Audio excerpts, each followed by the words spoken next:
Boom, my people, my people, my people. Thank you for tapping in, man. We are on once again, and it's always a blessing to have us a session. You know what I'm saying? Much love to everybody who tapping in. Please, please, please hit that like button on your way in as you guys come in. What's up, Eric D? What's up, Toya? Good to see you guys. Please hit that like button on you guys way in. I got to remember to start saying that. My partner's always telling me, tell people hit the like button. Double L. What's up with you, bro? Please hit that like button as you guys see as you find your way in, man. Got my brother from another mother, KT, Trevor Pernell, Dwight. What's up with y'all boys and girls? Got my brother Coach I in here, man. Coach I. I like to let people know where you can find you at the beginning of the show and the end, just in case everybody don't be in there. My brother Coach I, let everybody know where they can find you. What's going on, my guy? Appreciate you having me on today, man. They can find me at Fanatic Sports on YouTube, Twitter, and Instagram and Facebook. So, we talking all SEC football. You know how we do. Love that. Love that, man. Much love to everybody. Again, please hit that like button. You guys weigh in, man. And we're gonna get this thing cracked. A lot of my partners gonna be tapping in, trickling in as the show starts, man. We're not gonna worry you long, but we definitely want to get into a few things and talk about a couple of things, man. All SEC, Bama, Georgia, everything we can find that's SEC related, man. We always like to touch it, man. Shout out to Double L, shout out to Latoya, shout out to KT, my girl KT. What's up with you, KT? Good to see you. For real, sweetie. Shout out to my brother Dwight. Shout out to Trevor Pernell, home team right there, man. Much love to all you guys, man. Thank you for tapping in and please hit that like button. We're gonna hop right into it, man. Brinsky and all the rest of the fellas gonna be tapping in. We definitely wanted to talk about it, man. Listen, y'all know I'm not real big on talking season, right? But talking season is over, right? I do like it because it do tell me that the start of the football season is really, really, really about to be here. It really, really, really tell me that Mm. it's about to be here, man. Um, so for me, it's a big deal, man. Got people tapping in on Twitter as well. Um, for me, when talking season comes about, I know fall camp comes about. That's how I can always measure fall camp. When talking season is over, that's when I really get into the summer workouts. I really get into fall camp. I really get into really, really, really what's called football season. We know then it ain't long. It ain't long. Coach, I want you to talk to me, man. What's up, Bob? Roll Tide, Bob. Good to see you, man. Good to see you, Bob. For sure, for sure. I want you to talk to me, Coach I, and let me know your thoughts, man, from a Georgia perspective, man. What's the vibe around Georgia now that talking season is over? What's the vibe? What's the fans feeling? Just what's your feeling on Georgia football at the moment? Well, first off, shout out to everybody in the comments. Appreciate y'all tapping in on this Saturday evening. Man, the Dog Nation, I'm gonna be honest with you. I think as a whole, the Dog Nation might be a little bit more pumped about the season than I am. To be honest with you, Uh, we got a new quarterback. Everybody know that Gunnar Stockton. Dude got some talent. Different type of quarterback from Carson Beck. You know what I'm saying? Grew up in Georgia, Georgia boy. Threw for a bunch of yards in high school, breaking Trevor Lawrence and Deshaun Watson and passing records in the state of Georgia. Got a lot of young talent, man. I think this season we're gonna get better as the season go on. So I'm kind of glad. Normally I want that banger right out of the door. You know what I'm saying? First game, but I'm kind of glad we started with Marshall this year because I think we really young. We got 54% of our roster is first and second year players. So only one of those group of guys are starting though, and that's KJ Bolden. Definitely confident in him. Alabama and Georgia do. We keep them Oh safeties yeah. on deck. You know what I'm saying? So, but for me, I think like I say, man, I think we got a good shot to go back to the SEC championship. I think we'll make the playoffs. I think we got some tough games. I'm just glad we got them at home. You know what I'm saying? We got Bama at home, even though I still get a slight edge to Bama just because, man, we all know the history in that one. And then you got Texas at home, Ole Miss at home. All right, we got some bangers at home now, and then don't sleep on that Auburn game on the road now down there on the plains. Y'all know how dicey it can get down there on the plains. So I'm excited. I'm like you, Coach Shun, though. I'm ready for fall camp. I'm ready for opening week. I'm ready to dissect some actual football and stop prognosticating, as my boy Facts. Shawty would say. Facts, man. Big shout out to my broski Brent Sketchop who just tapped in, man. Listen, before I let Brinsky tell you where you can find, I like to start off the show letting everybody with our links and stuff at the beginning and the end. Big shout out to everybody that's tapping in, man. Big shout out to everybody that's tapping in, everybody's coming in, man. Coach Carl, where you at, bro? Good to see you. Oh, I feel you. I feel you, Coach Carl. Much love to you, my broski. My brother Rob tapping in, man. Patriot Life. What's up with you, boy? Good to see you, man. Good to see my broski right there. I make sure I tell me I talk with you, man. You was here. Good to see you, man. Brinsky, before you even say a word, man, let everybody know where they can find you, man. The people that's in here at the moment. Oh man, of course, man. You already know. Always at the Sharpshooter Sports Talk on YouTube and TikTok, and B underscore sharp at B underscore sharp on Twitter /X. So yeah, you can find me over there talking mess with some folks. Might as well, Brinsky. Somebody got to do it, bruh. Somebody Some got to do it. Big you know, shout out to Nick, man. Shout out to Nick, man. Nick, what's up with you, bro? yeah. Steven, what's up with you, bro? Good to see you, man. Toya always in here, Oh man. yeah, always. Always in here. Much love to Toya for sure, for sure. Got my brother Brinsky in his set doing his thing with his own thing, with his own channel. My brother Eric D in here as usual. Eric D, what's the business, man? Eric knows the truth is in the details. Jay Mills, what's up, bro? Good to see you, Jay Mills. Much love to you, broski. So, Coach, I just broke it down and told me his initial feeling, man, for what's going into to the season. Now the talking season is over. I call it talking season. I get that from Steve Spurrier. You know what I'm saying? Correct. Brent, what's yours, Facts. man? Exactly. Summer workouts are going on. Fall camp is near, buddy, and you know when fall camp get here, that's when the click clack get to going. We all know the first week or so is conditioning, it's getting your legs under you, it's the minimal things, but we know that second, third week going into it, that's when the clacking start. What's your thoughts, Brinsky, going into some end of summer workouts, beginning of fall camp here in about a week or so? That means we can stop trying to figure out how to make up topics and actually get to some topics. Facts, What's facts. going on in the real world? We've been making up topics for the last 6 months or I don't know how long, man.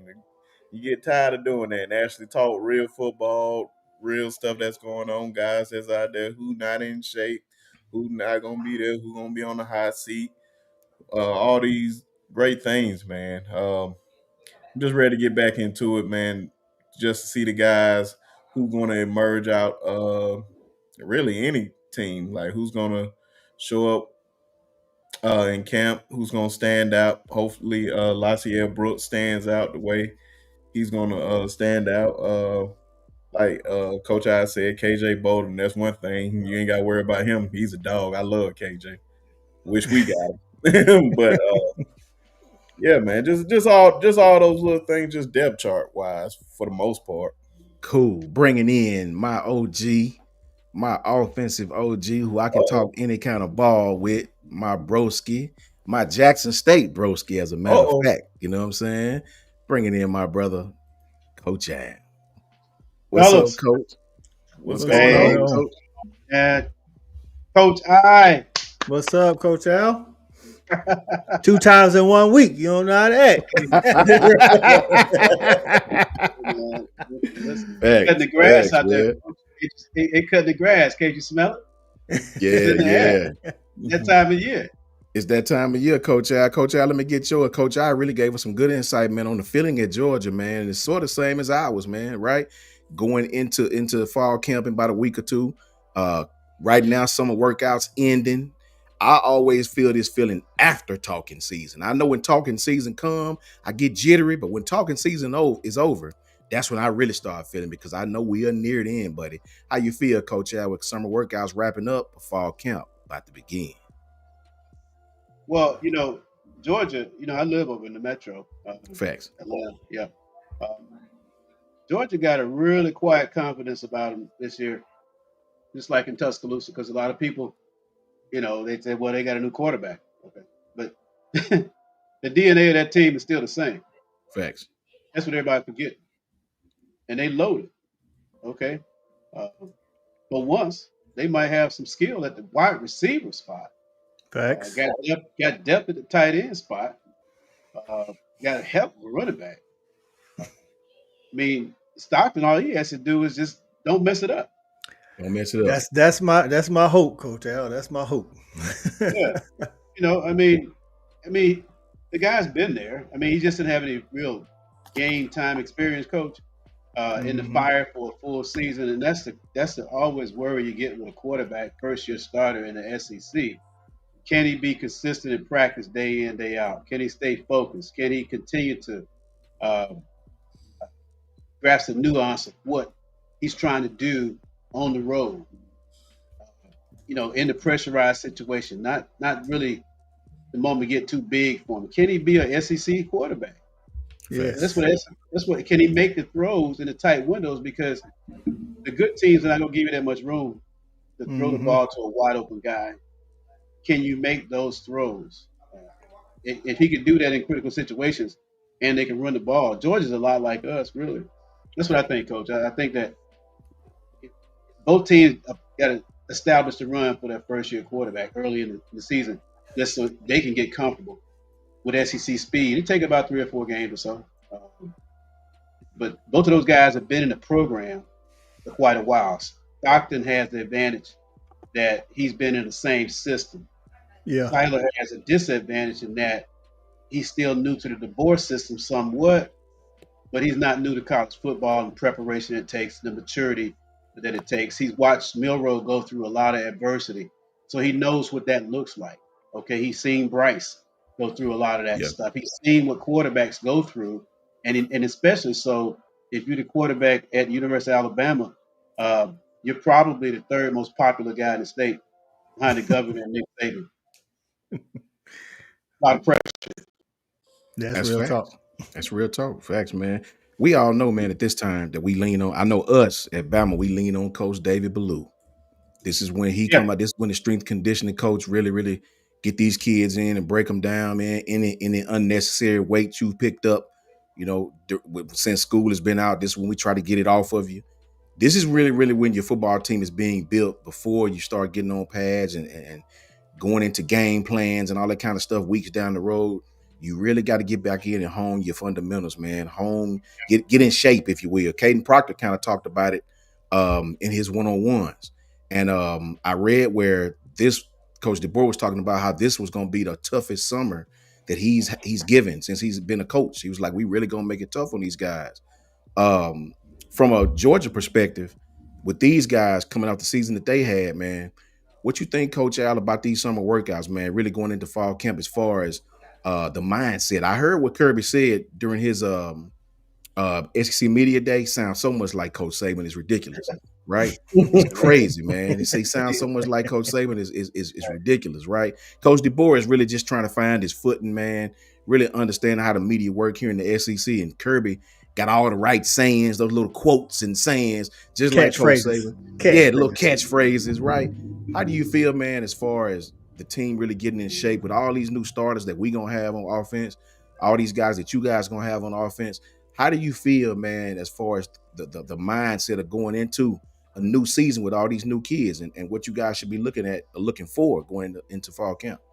I think cohesiveness. Yeah, Gunner's been with the team a while, but like Coach Al mentioned, we do have a better, in my opinion, wide receiver room. But two of those, well, actually, three of the guys that we're looking forward to playing are new to the program. You know what I'm saying? Mm-hmm.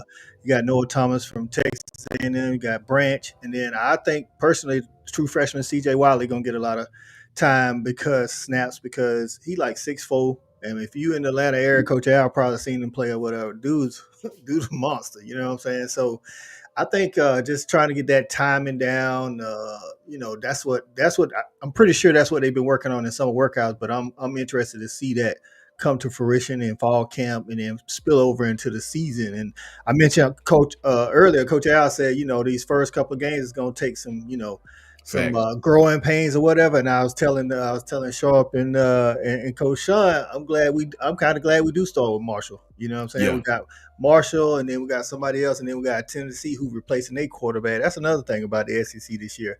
I think it's gonna be some good quarterback play, but it's a lot of new A faces lot of new faces. to the starting role. You know what I'm saying? Some people, even Arch been there, but he's new to the starting role. Gunner's been there, new to the starting role, kind of things like that. So I think that's what we looking for. I think a lot of teams are looking for that, trying to get that timing together. You know what I'm saying? Like I say, that cohesiveness going Yeah. into the season, because like you said, these defenses way ahead of the offenses when it comes to Facts. fall camp, and they ready to bite your head off. That's 100% facts, man. That's 100% facts. I couldn't have said it better myself. I agree wholeheartedly. I think Shawty had a real important comment, man, because I relegate that to our team. He says, unfortunately, Gunner may have to win a game or three with this schedule. Brinsky, do you feel the same way about Alabama? When you look at that 5-game schedule of Georgia, Vandy, South Carolina, LSU, somebody else. I think we have a bye before the South LSU game. Carolina. South Yeah, and Carolina, then Tennessee. I think Tennessee Tennessee. closes Yeah. it out. Yeah. Yeah. It's about a 5-game schedule where we got a road home, road home. Road home, right? Do you think, Missouri's awesome. yeah. Do you think that same comment relegates to us too? Do you think Ty may have to dig in his bag of tricks and get us out of one or two of those games? Every year, no matter who's the quarterback, a quarterback got to go out there and win you a game. And especially, I Mhm. think it's going to be the South Carolina game. I feel like he's going to have to play well so we can come out there with a win, because that game is going to be super tough. That Georgia game is going to be really tough. It all depends on if we can run the ball or not. We're going to see Mm-hmm. how that goes. If we can, then I know Jam and Richard Young and Daniel Hill, they're gonna play their part to help. And he may just have to make a few throws, all depending on how Gunnar Stockton and the Georgia Bulldogs playing that game. But the South Carolina game, I know for sure he's definitely. And one more, I know the Auburn game for sure. He's definitely. Mm. Man. I don't know what it is, man. I just can't just enjoy that game Yeah. when we down there in that hellhole, if that's what you want to call it, man. I don't know what it is about that stadium, man. We're gonna find that lucky rabbit's foot one day, and it's gonna be over with. Yeah, Coach yeah. Chad, what about you? Do you think our Well, yeah, quarterback is I'm going to with dig in his that. bag? In the SEC, I'm telling you, the talent is just too deep across the league. The defensive coordinators are too good to allow a quarterback to just sit there, just hand the ball off, and throw checkdowns all day. They're not Yeah. going to let you do that. I say this. I heard Cam Dewberry, who's our transfer from A&M, say something about the quarterbacks. He was on with the Bama Standard guys, and I watched him say this. Okay, shout out to the Bama Standard. Those guys, they do a great job. Mhm. Cam says something that, we always talk about the 4 C's of success, right, Coach? Yes, sir. Mhm. Chemistry, communication, and collaboration. And what Dewberry said about the quarterback room in Alabama is that those guys are pulling for each other. They're trying to make each other. They all dogs. He said they all work. Okay, now let's talk about that for a second. What does that mean? That means not only do you have the quarterback coach that nobody talks about at Alabama, that the boy brought in, that he was at Fresno State with. Nobody talks about that guy. Okay, they always talk about the coordinator we had last year. They talk about Grubb. Okay, but it's that chemistry in that room that's really going to be very important on the sideline during the game. And that game that the quarterback has to win, he knows that everybody got to have his back when the pressure gets on. Now, let me take a guy like Ty Simpson. I think a lot of people are underestimating Ty's arm strength and his wheels. Right. Ty has a really innate ability. He has a really, what I say, a high level escapability component that a lot of people are overlooking. And in those games, the quarterback is going to have to do something with his feet Facts. to move the chains, to extend the play. In this day and age, you have to be able to extend. And so Lenora Sellers made a living off that last year before he became a Mhm. quarterback. This Mhm. year, he's starting to become a quarterback. but he made a living on extending plays. So Gunner has that capability to a certain degree too. He's a tough guy, okay, and so if he can still make plays, create, and keep his eyes downfield, here's the biggest piece right here: the receiver core. Like right now in the summertime, they have to look. Hey, quarterbacks escape. I got to get open. I got to work toward my guy. He's going to know who's working back toward him and where he is on the field. Who's going to get free, somebody he can trust. So yeah, that happens in big games. You see guys make plays. Facts. Okay, and I do think that the quarterbacks that can separate in the SEC, the new guys that can absolutely create when the pressure is on and not turn the ball over, are going to be the ones that's going to win those 2 or 3 games. The ones who don't, they're going to go 1-2, 1-3. Facts. Yeah. Okay, yeah, that's what I That's think. facts. That's facts, Yeah. coach. That's Yeah. facts, man. It's crazy when you think about Georgia and you think about Alabama. Not necessarily LSU because they got a veteran coming back, but Yes. Georgia, Bama, I would say maybe even Tennessee to a certain extent. How Yeah. many similarities we do have going into this season, right? Ole Miss.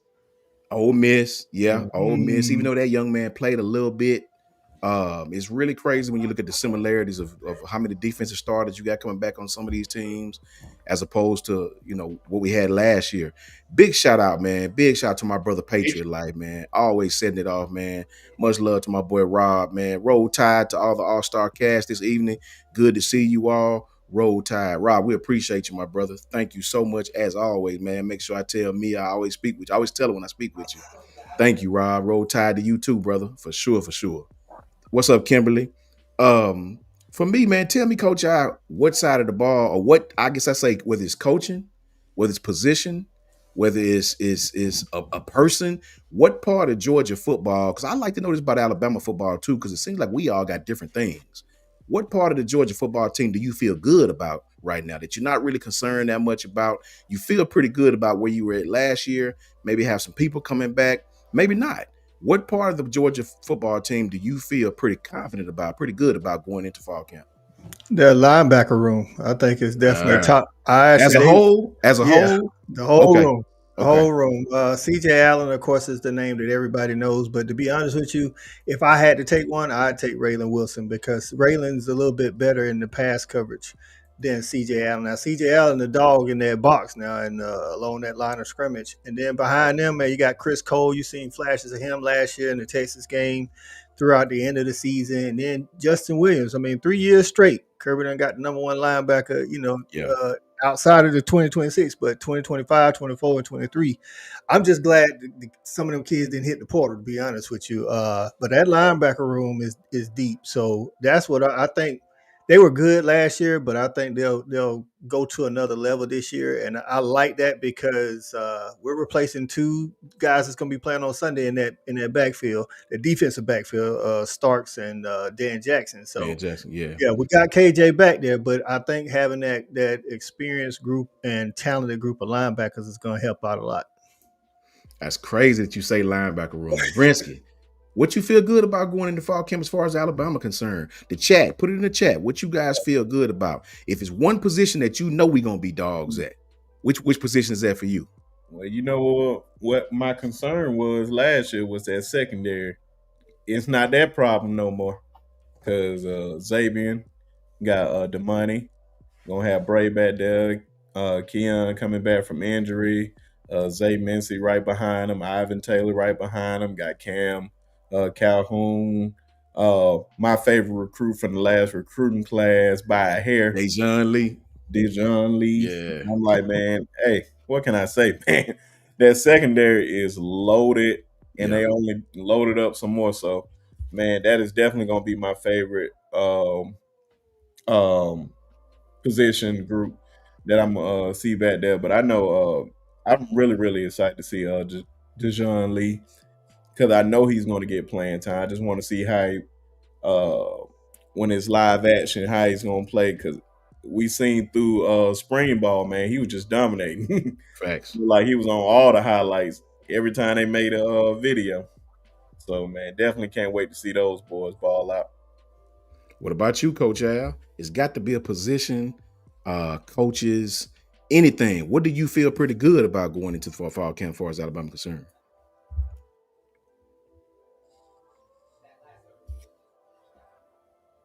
Uh-oh. Wouldn't be alive if somebody didn't mute. You on mute, Coach You on Al. mute, coach? Gotcha. Hey, wouldn't be like Coach I said, One wouldn't be time, alive never, if somebody didn't do never it. fail. Okay, Right.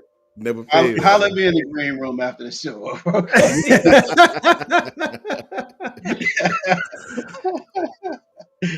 I got a 1A and a 1B, coach. Okay, okay. My 1A is grub. Facts, coach. My Yes, that 1A was is mine as grub. well. Facts. If we all had a beef last year, and man, we used to always beef about we don't understand the play call. We don't understand what we're trying to establish. We don't Yeah, understand what identity we have. We don't understand why we can't move the pocket with a quarterback that has wheels like that. Why can't we facts. stress the defense and pressurize the edge with a guy? Why? Anyway, my 1B is finally, the depth we have on the defensive line. Alabama's football hasn't been Alabama football for the last few years because we didn't have those guys that could really strike, man. And get an offensive lineman off his track if they trying to zone us. I mean, just start abusing guys inside that pre-blocking zone, man. We have Facts. not controlled the box in the pre-blocking zone. I'm an offensive guy, all right. But physicality at the line of scrimmage for a sustained period in the SEC. And I think the depth on the defensive line this year Yeah. is going to prove out to make the difference in this team. Because when you can affect the quarterback in the middle of the pocket, we all Mhm. talk about these edge guys, but when you can affect the quarterback in the middle of the pocket with guys that are twitchy, they got good hand position, got great hand moves, got great get offs, that will push the center back into the quarterback's lap. It makes the secondary that much deadlier. So your Mm-hmm. turnovers go straight up, man. So I'm not gonna pick the quarterbacks and the receivers like sexy guys. Give me the big dudes, the big butts up front that's gonna pound you for 4 quarters in the Go SEC. Diddy. Yeah, and a Facts. coach like Grubbs, and a coach like Grubb that has a linebacker mentality as an offensive coordinator. He wants to smash your face in it. Okay, yeah, I'm looking for that because that's Love my that. mentality. That's my mentality. Love And one that, thing man. I'll say this: I used to tell my guys, there's a theory of nothing. There's a theory of nothing. We leave nothing to chance. We leave nothing on the field. We give the opponent nothing. And when the game's over, guess what? They're gonna get nothing but our best. All right. So the theory Love of that. nothing is everything. All right. So that's what I like to see in the trenches. Nothing. You're not getting the inch. We're not giving. The theory of nothing is everything. Love that, coach. Love that, boy. That gets you fired up right there, bro. Mhm. Yeah. Love that. For me, man, and Steven, I'll get your question in just a second, brother. Hold tight. Um, for me, I'm with Coach I with our team. It's the linebacker. I love the grub is there. That's where I was going. For content purposes, I'll take the other side of it. Coach Al know where I was going. Coach Grub, with Ryan there. That third down, some of our play calling on third down was I was bewildered to say the least, right? Um, man, third and short, third and long. It's like, dude was just always a step behind the defense every time. But for me, if I had to go something different, I say the linebacker room. I feel very good. I feel like we got one of the best linebacker rooms in the country, man. We got 2 fifth-year guys back and a 6th-year guy, an all-conference guy that transferred in from Colorado. We got Justin Jefferson back, man. We got Deontay Lawson, who should be about 80% back. 2 5th-years and a 6th-year guy. When you look at the young cast, man, Caden Jones came on in the spring. QB Reese, they couldn't block him at all. They was lining him up on the Yeah. outside, and he was playing the middle. I'm Yeah. super excited about Justin Hill. This Yeah. kid gonna be a star. It would not shock me if this kid get a lot of playing time as a With freshman. that Justin, added muscle. yes, the kid I about heard it's about 235, 240, man. 240 pounds. Yeah. 240 pounds, yeah. So first step is stupid. You know what I'm saying? Yeah. Noah Carter. They said Noah Carter, they had to No. tell him to calm down in practice, man. Noah Carter, Yanze Pierre. These boys is coming, man. Duke Johnson and Luke Mertz are getting playing time. Abdul Johnson, what's his name? Abdul, kid from USC. I Yeah. do with Sanders. Abdul Sanders. Listen, I really feel good about our locker room, about our linebackers, as far as outside and in as a whole. I feel good about that position going into fall camp. I feel like reps are gonna be at a premium. It's really a time when these kids are gonna go in, they're gonna have to decide who is what, first, second, third. You got to decide who get all the reps, So it's really, really, really important time going into fall camp, man. And I hope they make it as competitive as possible. Facts. Competitive as You know, possible, man. if you say that, Coach, Mm-hmm. one thing, and Coach, I can attest to this. um, what makes your team really good? Obviously, we had a lot of buy-ins, in the offseason because nobody left. But what happens when you have to start getting ready for game planning, Facts. right?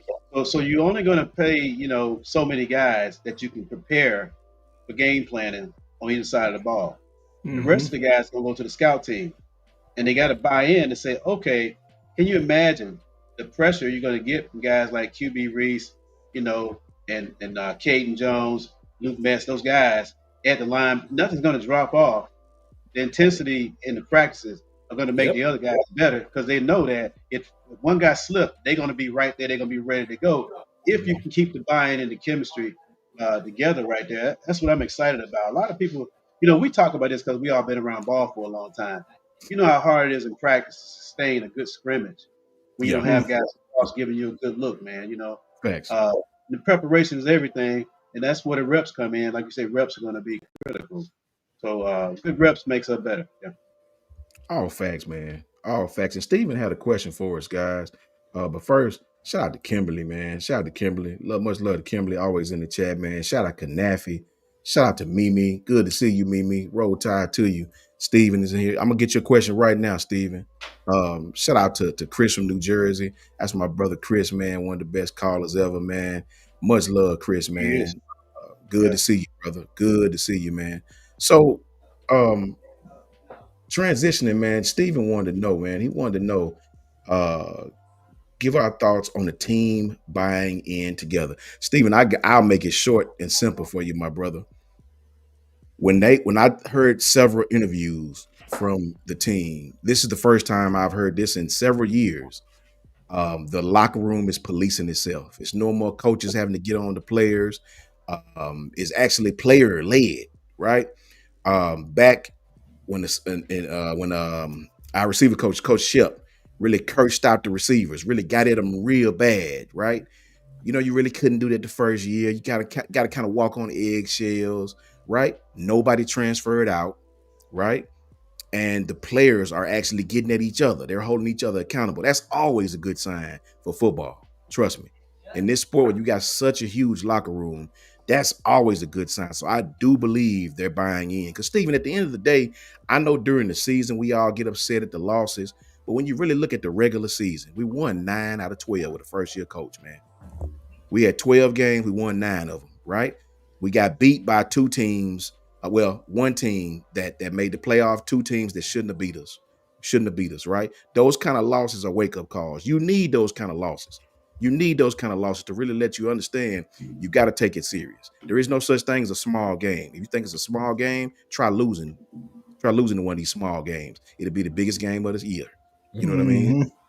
So my thoughts is the buy-in. You can see it. You can see it, man. Last year, Coach DeBoer looked like a fish out of water. When I saw him interview, he looked like a fish out of water. When he talked, he was like a fish out of water. He's getting more comfortable this year. He actually had on a suit that I liked at SEC Media Day. The man is getting more comfortable, man. Brinskip. Now, let me start with Coach I. What do you feel about that as far as your team, Coach I? What do you feel about the thoughts on your team buying in? By Georgia's in the same boat we in. You go 10-2, everybody at Ole Miss happy as hell, right? You go 10-3, 9-3, they're happy as hell. They want to build a statue of you. At Bama and Georgia, 9-3 ain't good enough, right? How do you the fans feel about the buy-in of this team going into this season? I think they feel good because I think it started last year. I mean, I'm still a Carson Beck guy, so I know a Yeah, lot of dog fans, like to take shots at Carson Beck. I think dude's still first round talent in the NFL. But when he got hurt in the SEC championship, I mean, you could just just stop talking and listen to the crowd when Gunner started to take the field at the beginning of the second Yeah, half. I facts. mean, you hear it and you see the guys that wasn't making plays in the first half. Now they making plays in the second half. I mean, that's been the feeling around the program. I think this offseason just did more to enhance that. They you could hear the two guys that came talking about Gunner at SEC media days. I think him being in the room, while he might not be the thrower that Carson is, I think the team definitely rallies around him more and looks to him to be the leader more than they did Carson. So I think the buy-in is, like you said, I think the buy-in is there. You know what I'm saying? Yeah. Going into the fall. And at programs like Bama and Georgia, man, like at the end of the day, like you got to buy in, like you say, because Yeah. 10-2 ain't gonna get it. If you ain't No. bought in the SEC, easy you can turn around and be 8-4 and be looking around like, what happened, man? You know, it's the last Facts. game of the season. We about to play in the Holiday Bowl, and I don't know where it went wrong. Or the Relia Quest. The reliable. I don't know what the hell that is even to this day. Relia Quest. Brinsky, what you think, man? What you think about the buy-in? Steven wants to know, what do you think about the buy-in? Are the players buying in? Do it feel different now than it did last season at the same time? You can tell that they bought in, like you said, man, with nobody transferring out during the springtime, which was really, really shocking. Yeah. But I think some guys just really not going to touch the field at Alabama, in my opinion. I ain't going to say no names because I don't want it to get bad at them. Oh, I'll show you. This guy. But only time would tell. But the one thing that I think that a lot of folks got to understand in this new playoff setting, 10-2 is not as bad as it sounds. This ain't 10-2 of the past. Right. 10-2 is like, okay, we can get in the playoffs with this. Right. Now, if you're going 8-4, that's a different story. 9-3 is like, yeah. But 10-2, I feel like that need to be like the new 11-1 for a lot of folks. Because 10-2 probably in the, you know, especially SEC and Big Ten, 10-2 probably gonna get you in the playoffs. Man, facts. But it more in SEC than Yeah. Big Ten, because we already seen how one loss Big Ten team like Indiana, and everybody know they about to get their ass whooped on the field. Like that is facts. all 11-1s are not created equally, and I think they learned that last year. So you just got to see 10-2. Y'all just need to put it in your head. If we lose one, okay, cool. Lose another one. I know in certain games we don't want to lose. We don't want to lose the Auburn game. Like Coach Sean, he don't want to lose Tennessee game. John, he don't want to lose the LSU game. LSU. I'd rather we go 3-0. Same with you, Coach Al. I know how certain people feel about certain games. So I understand that. So just think it's 10-2 as the new 11-1. Yeah, facts. Coach Al. And just like KT said, please hit the like button, guys, if you guys get a chance. Huggy Beard, what's up with you, bro? Good to see you. Jay Mims. Coach Al, let me get yours, man. What do you feel about the buy-in? Coach Al is a big buy-in guy, man. Coach Al uses that phrase a lot, and it really, really reiterates how important that is. Sometimes we forget about how important buying into the coach, to the system, to what you're doing. Sometimes we forget about that, man. We get so caught up in winning and losing, we forget about the small stuff that really, really, really sets the tone for you winning or losing. Coach, I'll speak on that. What do you feel about the buy-in going into the season? Yeah, that's right, man. You know, again, it goes back to the 4 C's of success, Coach. We always talk about that chemistry is big on that, the continuity, all of that stuff. And I think going back over to touching base on the Georgia side of things, with a lot of the players playing for Gunner, they saw him at practice every day. They saw him in the locker room. He wasn't bitching and complaining about not playing. He was really bought into, you know, trying to get better, you know, not getting caught up in his feelings. He was working on his game, you know, trying to, you know, understand his system, trying to connect with Mike Bobo, which is difficult. I'm not a fan, Coach I. Okay, I'm not a fan. Hey, you ain't the first. I mean, not to mention, I mean, that's what Kirby preaches. Kirby preaches the process. Yeah. And the guys who are successful in Kirby's program are bought into the process of making yourself and creating value for yourself. I mean, it sounds cliche-ish, but come on, man. We all know we've been around the game long enough. You know, you put the work in, man. You put the work in. You support your teammates. You be a good teammate because you're one ankle sprain away from playing. If Yep. your head's in the game, you're gonna hurt your team. Now people looking at you. What's your problem? You pissing Facts. and moaning about not playing. You know, we know who you are. We know when you dogging it in practice. We know when you dogging it in July. When Facts. everybody running those 110s and you not. Okay, something's wrong here. My stomach hurt today, or whatever. We see you. Okay, but uh, the chemistry on our team, we see that a lot. We see what's happening around Tuscaloosa with what John was talking about, what he sees with the players. You see it, Coach Sean, what you're talking about, guys policing each other in the Facts. locker room. And as Bear Bryant used to say all the time, we got good seniors. We got great seniors. We got great team leadership, which means that accountability is what's going to happen. That's not the coaches, man. The coaches ain't in the huddle when you're in the fourth quarter. You're looking at them dudes. Facts. Okay. So yeah, buy-in is everything, man. I think our team this year has that intangible. We're losing to Vandy, we're losing to Oklahoma, we're losing to Michigan the way you did. They still Yeah. want script A, and they know that that's not the standard. A lot of embarrassment going on, thinking that you better than people just because you wear the script A. All you gotta do is just show up. They Facts. saw last year that didn't work. So I think that right there motivates you, as Deontay Lawson said, we're not hungry, we starving. That's what he I said. love that.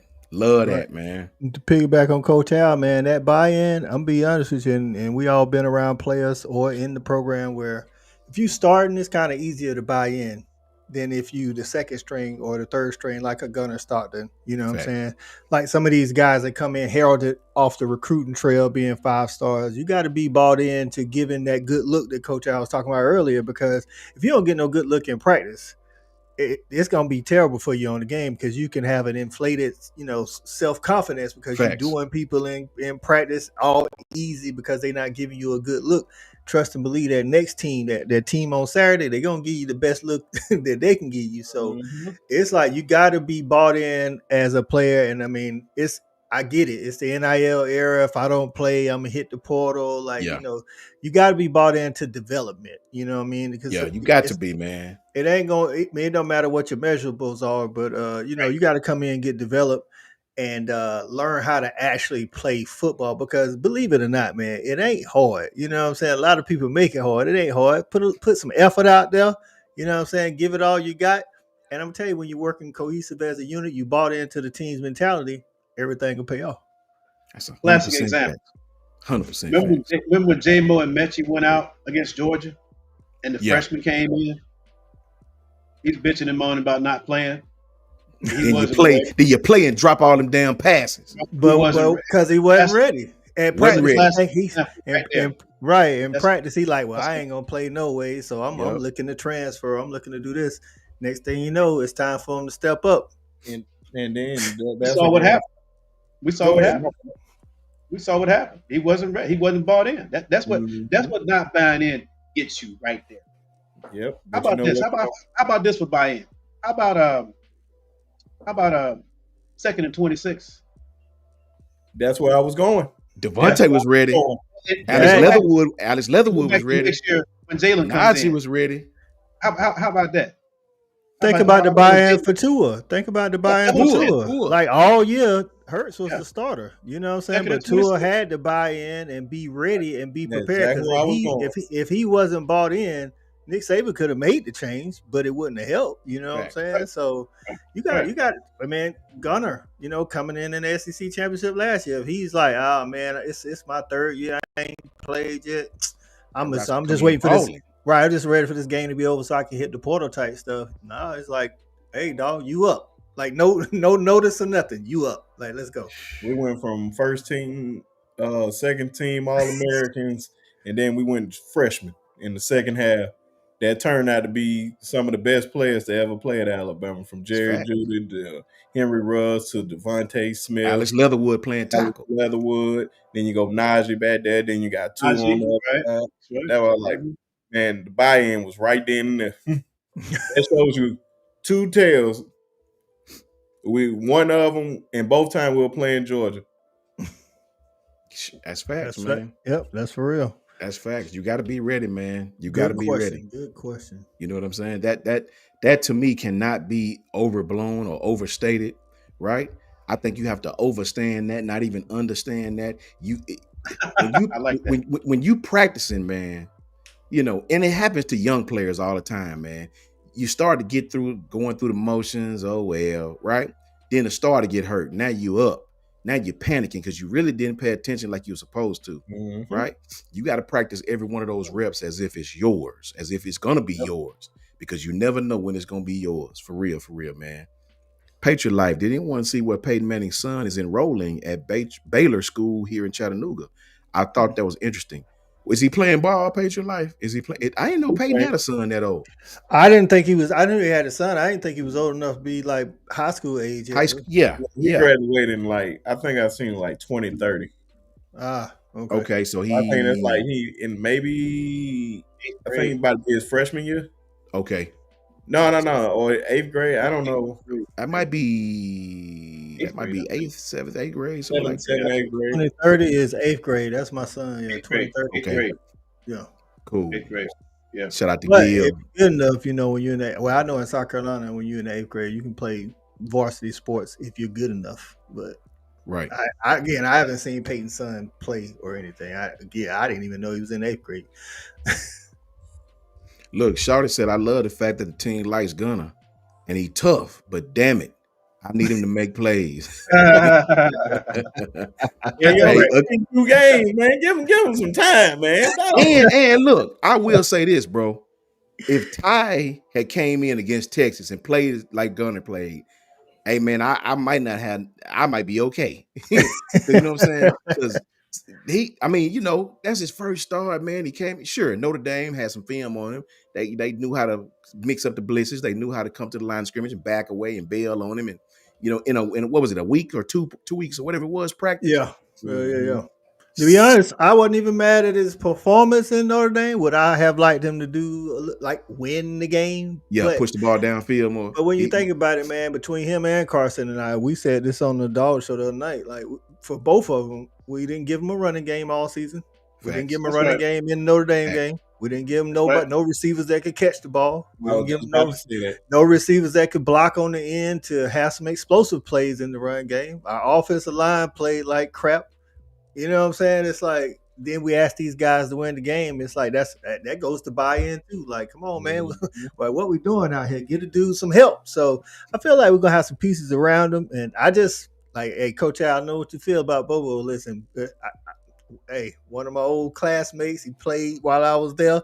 And I've always supported Bobo. I think this is a telltale year for him because he doesn't have that typical pro style quarterback, and I want to see what he gonna do. You know what I'm saying, to help Gunner out in those situations.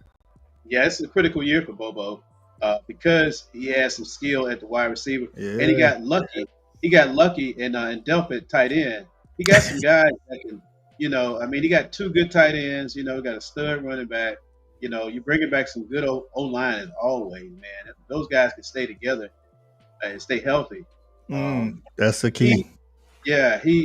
Bobo, this year is critical for him and for Kirby keeping Bobo. I mean, it's hard. It's kind of like when Pete Golden was at Alabama. He wasn't bad enough for Nick to say you're fired, but he wasn't good enough to get us a championship, and he definitely dang sure lost some games for us. Okay? All right. So how do you fire a guy? He's all bought into the program. He's a good recruiter. He's just average. You know what I mean? Yeah. Average don't cut it at Georgia. Average don't cut it at Bama. Okay. So Kirby gonna say, okay. In fact, I would have if I'm Kirby, I would let a fire in the Bobo into something. Look, man, I got you some pieces. We in the office talking. We in the coach's office talking. Ain't nobody there but us. We talking. You know how I get, coach. Right. Okay. It get real sometimes, man. Sometimes it get, you have. I ain't gonna get into that, man. I get to go on, coach. And, oh yeah, same. Man. Same. I just cut it off right there. Look, at least and Brinsky, Coach Al, they know Coach Al. at least y'all not running deep digs on 3rd and 2. You know what I mean? Like, and they playing zone, they bailing, and you running deep. Like, what in the world is you doing? It's 3rd and 2, and they bailing. Yeah, Hand the ball off, man. Hand the Yeah, yeah, ball off. yeah, So yeah. yeah. I don't understand. You know what I'm saying? Brinsky, talk to me, man. How you feel about us going in the next season as far as that's concerned? Now, see, think about this before you answer, Brinsky. Georgia has not faced, and in my recollection, I could be wrong. Tell me if I'm wrong, Coach I. Georgia hadn't faced a mass exodus as far as coaches like we have. They Not pretty much have kept not at once. They've been slow draining us. You know slow what I'm saying? draining. Yeah, Like the tire you hit, you ran over a nail, and then all yeah, of a sudden yeah, 3 months later, you like, how my Holy, tire flat? You know what I'm yeah, saying? So they've been slow, not like I think at Bama it's been more like under Saban at least. It was like new OC every year, new OC yeah, every year. You know what I'm saying? New yeah. DC. But there's like position coach here, a position coach there for us, yeah. and then next thing you know, it's like, God, we ain't got the same running back coach, wide receiver coach. Like, when did all this happen? Because it happened much slower than it did at Bama. But now it's like, to be honest with you, Glenn Schumann is the only original, like when you're talking about D line coach, linebacker coach, safeties coach, wide receiver, running back, O line coach, offensive coordinator. Glenn Schumann is the only one from Kirby's original staff when he first took over. Right. Oh And wow. and look, I think Kirby is treating Glenn the way Coach Saban treated him. I'm sure his school's calling. He probably telling him, don't take that one. You might not want to take that one because of this, that, and the third. Well, their administration ain't gonna support you financially. You got to get with these jobs, especially when you're successful as Glenn Schumann. You just Yeah, don't want to take no disrespect to Chad Key, to not Chad Key, to Coach Key. You don't want to take a Georgia Tech, you want to take somewhere that's going to if we want to hop on the plane, the gas is $4,000 and we got to fly to Boston to look at this kid at the spur of the moment. You yeah, got to be able to financially do that. A lot of schools, well, we'll plan to do it. We'll plan this day. I got to go now. A lot of schools don't do that. So he probably schooling Glenn on which offers to take, really watch these offers. And I don't know about those offers, right? Because everybody come after your coaches when you're good like that. Everybody, they probably got offers on the table from all these other schools that he probably turned down until that one offer comes that he just can't say no to, right? Briscoe, let me hmm get you on this, man. We didn't have no coaches to leave. We didn't have no players to leave. What you think about that? Oh no, I already said, man. You can tell that buy-in is real just by nobody leaving out the spring portal. Um, My bad. I thought I had to sneeze. Bless you. Out there, spring portal. You can tell Coach Du Bois had a little swagger to himself. He Like, did. He did. Facts. you don't feel like he's walking on eggshells with some of the players because it's feeling like more and more his team. Because of course, each and every year it's going to be more and more saving guys moving out and more of his guys moving in. So of course you're going to have a little more firm on the program. So I feel like he's taking that reins very well. But speaking of Schumann, that was Mm-hmm. I seen him at the Senior Bowl. Did you? Didn't know we were so close in age. He only a year older than me. For yeah, real? yeah, Yeah, Young only a Okay. year older than young me. buck. But He is. Yeah. like with Coach I and them, man, with their situation, they keep a lot of their assistants for the most part. Of course, you lose what's my Todd Monken. He goes to the Ravens, but they can get back Mike Bobo. It's somebody familiar with the program. You right. got Schumann there. Who else? Um, Our linebacker coach, assistant linebacker coach Jarvis Jones that played at Georgia. Jarvis, yeah. Yeah, Yeah. yeah. Bobby He Jones, made linebacker He, coach. the outside linebackers. Yeah. Oh Like wow. he's one of the assistants. I think. Don't Okay. get me. I mispronounced the actual the outside linebacker coach name. It's one of them crazy name. Yeah. But Jarvis Jones is his assistant. Yeah. So he Okay. worked his way up from GA. You know what Mm, I'm saying? Then off the field analyst. Now he actually can be on the field. So that's what's Hmm. uh, up. yeah, Yeah, but I did like Schumann, man. I believe this is. I thought last year would be his last year, but I did too. it's really feeling like it's this year. He is I just did. Yeah. prime. He is Facts. just prime for I don't know what program, but wherever he go. What's my man name up in Oregon? Dan Lennon. And Lenny. Dan Yeah, Lanning. Lenny. I feel like wherever he go, man, he's gonna shine, man. I just love him as a coach, man.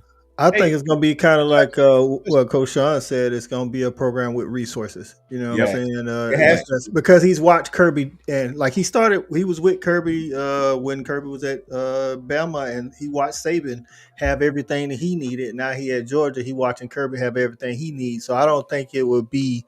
If I had to say, I wouldn't think it's gonna be somebody that ain't putting all their resources behind the football program because he Facts. has a vision of what it probably takes. So He's been there for a decade, hey, yeah. and yeah, he knows. He knows. There's no way he just like that Mississippi State job opened the market. Yeah, Take that. I don't think he take that. It's not wise to take that type of job. Like, no, you're gonna have to go for like a big dog school. Big Maybe, dog school. maybe Coach, Oklahoma if it open up. Maybe Brent Oh, Venables. listen, we don't know what the season holds. Yeah. Oklahoma could be 10-2, but should things not go their way, Yep. Shawty told him, on the show a week or two ago, like Glenn, I don't want to lose Glenn, but Facts. he would be a good candidate to be looking at. To be honest with you, hey, Man, it's hard. Facts, man. It's I got hard a to keep. question, Coach I. yes, sir. Go ahead. Last year when Coach DeBoer came in, a Mhm. lot of people were losing their freaking mind in Tuscaloosa about T-Rob. T-Rob, T-Rob, Yeah. T-Rob. Now T-Rob's in Georgia. We don't hear anything about T-Rob. What are you hearing about T-Rob inside the program? His influence on the program. T-Rob doing a great job with the secondary and recruiting his butt off. And to be honest, I felt like that move was because, like Brinsky said, I think we only gonna be able to hold on to Glenn for so long. Yeah. And when we got T-Rob, me and Brinsky kind of talked about this. When we got T-Rob, I felt a little bit better about the possibility of losing Glenn Schumann if we got T-Rob there. But all the feelings good around about T-Rob, especially like I say what he's doing with our defensive backs. And especially on the recruiting trail. So we love T-Rob in Athens, and I hope he stay a couple, like at least 3 years after Glenn gone, because we got to prep somebody else. So I felt like he gained more stock when he started coaching at Alabama, because I feel like his last few stops, like okay, but you really gained. He gained. Because he was with Coach Muschamp at South Carolina for a year or two. Was. Yeah. He was a coordinator there. Yeah, I think he was DC. Yeah. I think, like I say, I think he's a fast mover too, just like a Lanning, just like a Schumann. So, but I think that's why Kirby made that move, because the vultures is at the door for Schumann. So I think somebody gonna knock it down this year, next year. And I'm just glad we got him in already. And like y'all said, we haven't really had to do a coaching search when we lose somebody. It's like they either came in the year before the guy they replaced left, or they was already on the staff. So we haven't. The only time I think we had to actually go out and get somebody is when we lost Dale McGee, the Georgia State, our running back coach. We went out and got the USC, the Southern Cal's running back coach, who was one of their best recruiters. I feel like especially speaking on T-Rob, I'm about to say he has some guys back there that are some dogs. Dylan Everett, who's a dog, and one guy that I give a whole lot of praise to, I didn't see him play as much, but he's going to play a lot this season. Elias Robinson is definitely he's going to show why he's a 5-star. Yeah, we rotate them 3 guys at corner. Dalen gonna be, of course, the stalwart, but then you got Daniel Harris and Ellis Robinson over there at the other side. So, like I say, man, T-Rob, hey, we love T-Rob in Athens, man. We'll see how long we can hang on to him. And see, bro, that's what I'm talking about right there. That's why I wish Coach Carl was up here too to speak on that too. When you take somebody like Robinson, young kid, right? He's going to be a sophomore. Yeah, he'll be a true sophomore this year. Yeah. Okay, you take him. You take Xavier Brown. What's the difference in them? Both of these kids are super talented. The only difference is who get coached up the best. Like you can't compare the talent because they both just it's almost like Pat Surtain was and the kid that went to Georgia. Tyreek Stevenson. They both played at was that the They both played at American Heritage. They was both on the track team, like 2 of the fastest. It was somebody. Tyson Campbell. Tyson Campbell. That's Tyson it. Campbell. Yeah. Once you said same school, I'm about to say Sertain came out as the number 1 corner, and Campbell came out as the number 2 corner. So Yeah, and they just like, so what's the difference? Nothing. You just got to just coach them up, and you know what I'm saying. So that's why I imagine don't throwing really against those guys in high school. facts, man. And the thing about it is, when you got the number 1 recruiting class and you got the number 3, or you got the number 2 and they got the number 1, at that point you really picking hairs, bro. You know what I'm saying? If you get 1 or 2 or 3 or 4 or 5, you doing damn good. Trust me, you doing That's very, a. very good. I'll see a comment from Jermaine Mims. He say Robinson is having problems with the run game. Yeah, he ain't as great in the run game as Daniel Harris, which is why he hasn't overtaken Daniel Harris. Because one thing you got to do for Kirby, you don't care what you play defense, you got to tackle. And if you don't Yes, tackle, I don't care how good you can cover. yes. If you can't tackle, so he gonna play, but he not gonna start. Daniel Harris gonna get that starting spot because Darren Harris is a headhunter. So, And uh, see, I talked about that too, Coach Al. Me, Coach Al, Brinsky. Early in the show, in the last show, we talked about that too. Especially, I feel that way about this 4-2-5, especially, man, because better you be got to able to have, tackle. yeah, man, you got to have a DB on that weak side that they better love to tackle. And I'm not sure Devontae Mhm. Smith was that, man. He was aggressive, but he stayed hurt so much. You know, he stayed hurt all the time. I don't even recall him ever finishing a full season at Alabama the whole time he was here without losing some time, some games to being hurt. So when he went to Notre Dame, I hate to see him leave, but I wasn't tore up about it. I know we had Mincy over there. I know we had Bray over there. I knew we had all these guys coming in that could easily, play anywhere in the secondary. And some of those kids are better the closer you get them to the line of scrimmage. Others are not. So that's why I wasn't tore up about Devontae leaving, man. I just really wasn't. That 4-2-5 exploits you in that area if your DBs don't want to tackle. So That's right. I agree, man. I agree. That's a good point. Jay Mims on point right there. Jay Mims. Mm-hmm. Shout out to Gil. Much love, Gil. Gil says, I wish nothing but the worst for Georgia, Auburn, Ohio State, LS who. I hate everybody but the Tide. Gil I just ain't put it. mad at that. I Yeah. ain't mad at that. I tell people like every time on social media I jump in these little conference, debates or whatever. But Yeah. at the end of the day, I don't wish nothing bad on nobody, but I don't want nobody to win but Georgia. Facts. Facts. Facts, man. It's like I don't wish nothing bad on Bama, but I mean, if we Yeah, facts. I Facts. want Georgia to win. So you know what I'm So let saying? me Like ask you, Bama winning natty don't help Georgia. You know what I facts. mean? Is the fans in Georgia, are they talking about the balance? You know how we do as fans. We look ahead. We talk Oh about what's yeah. coming.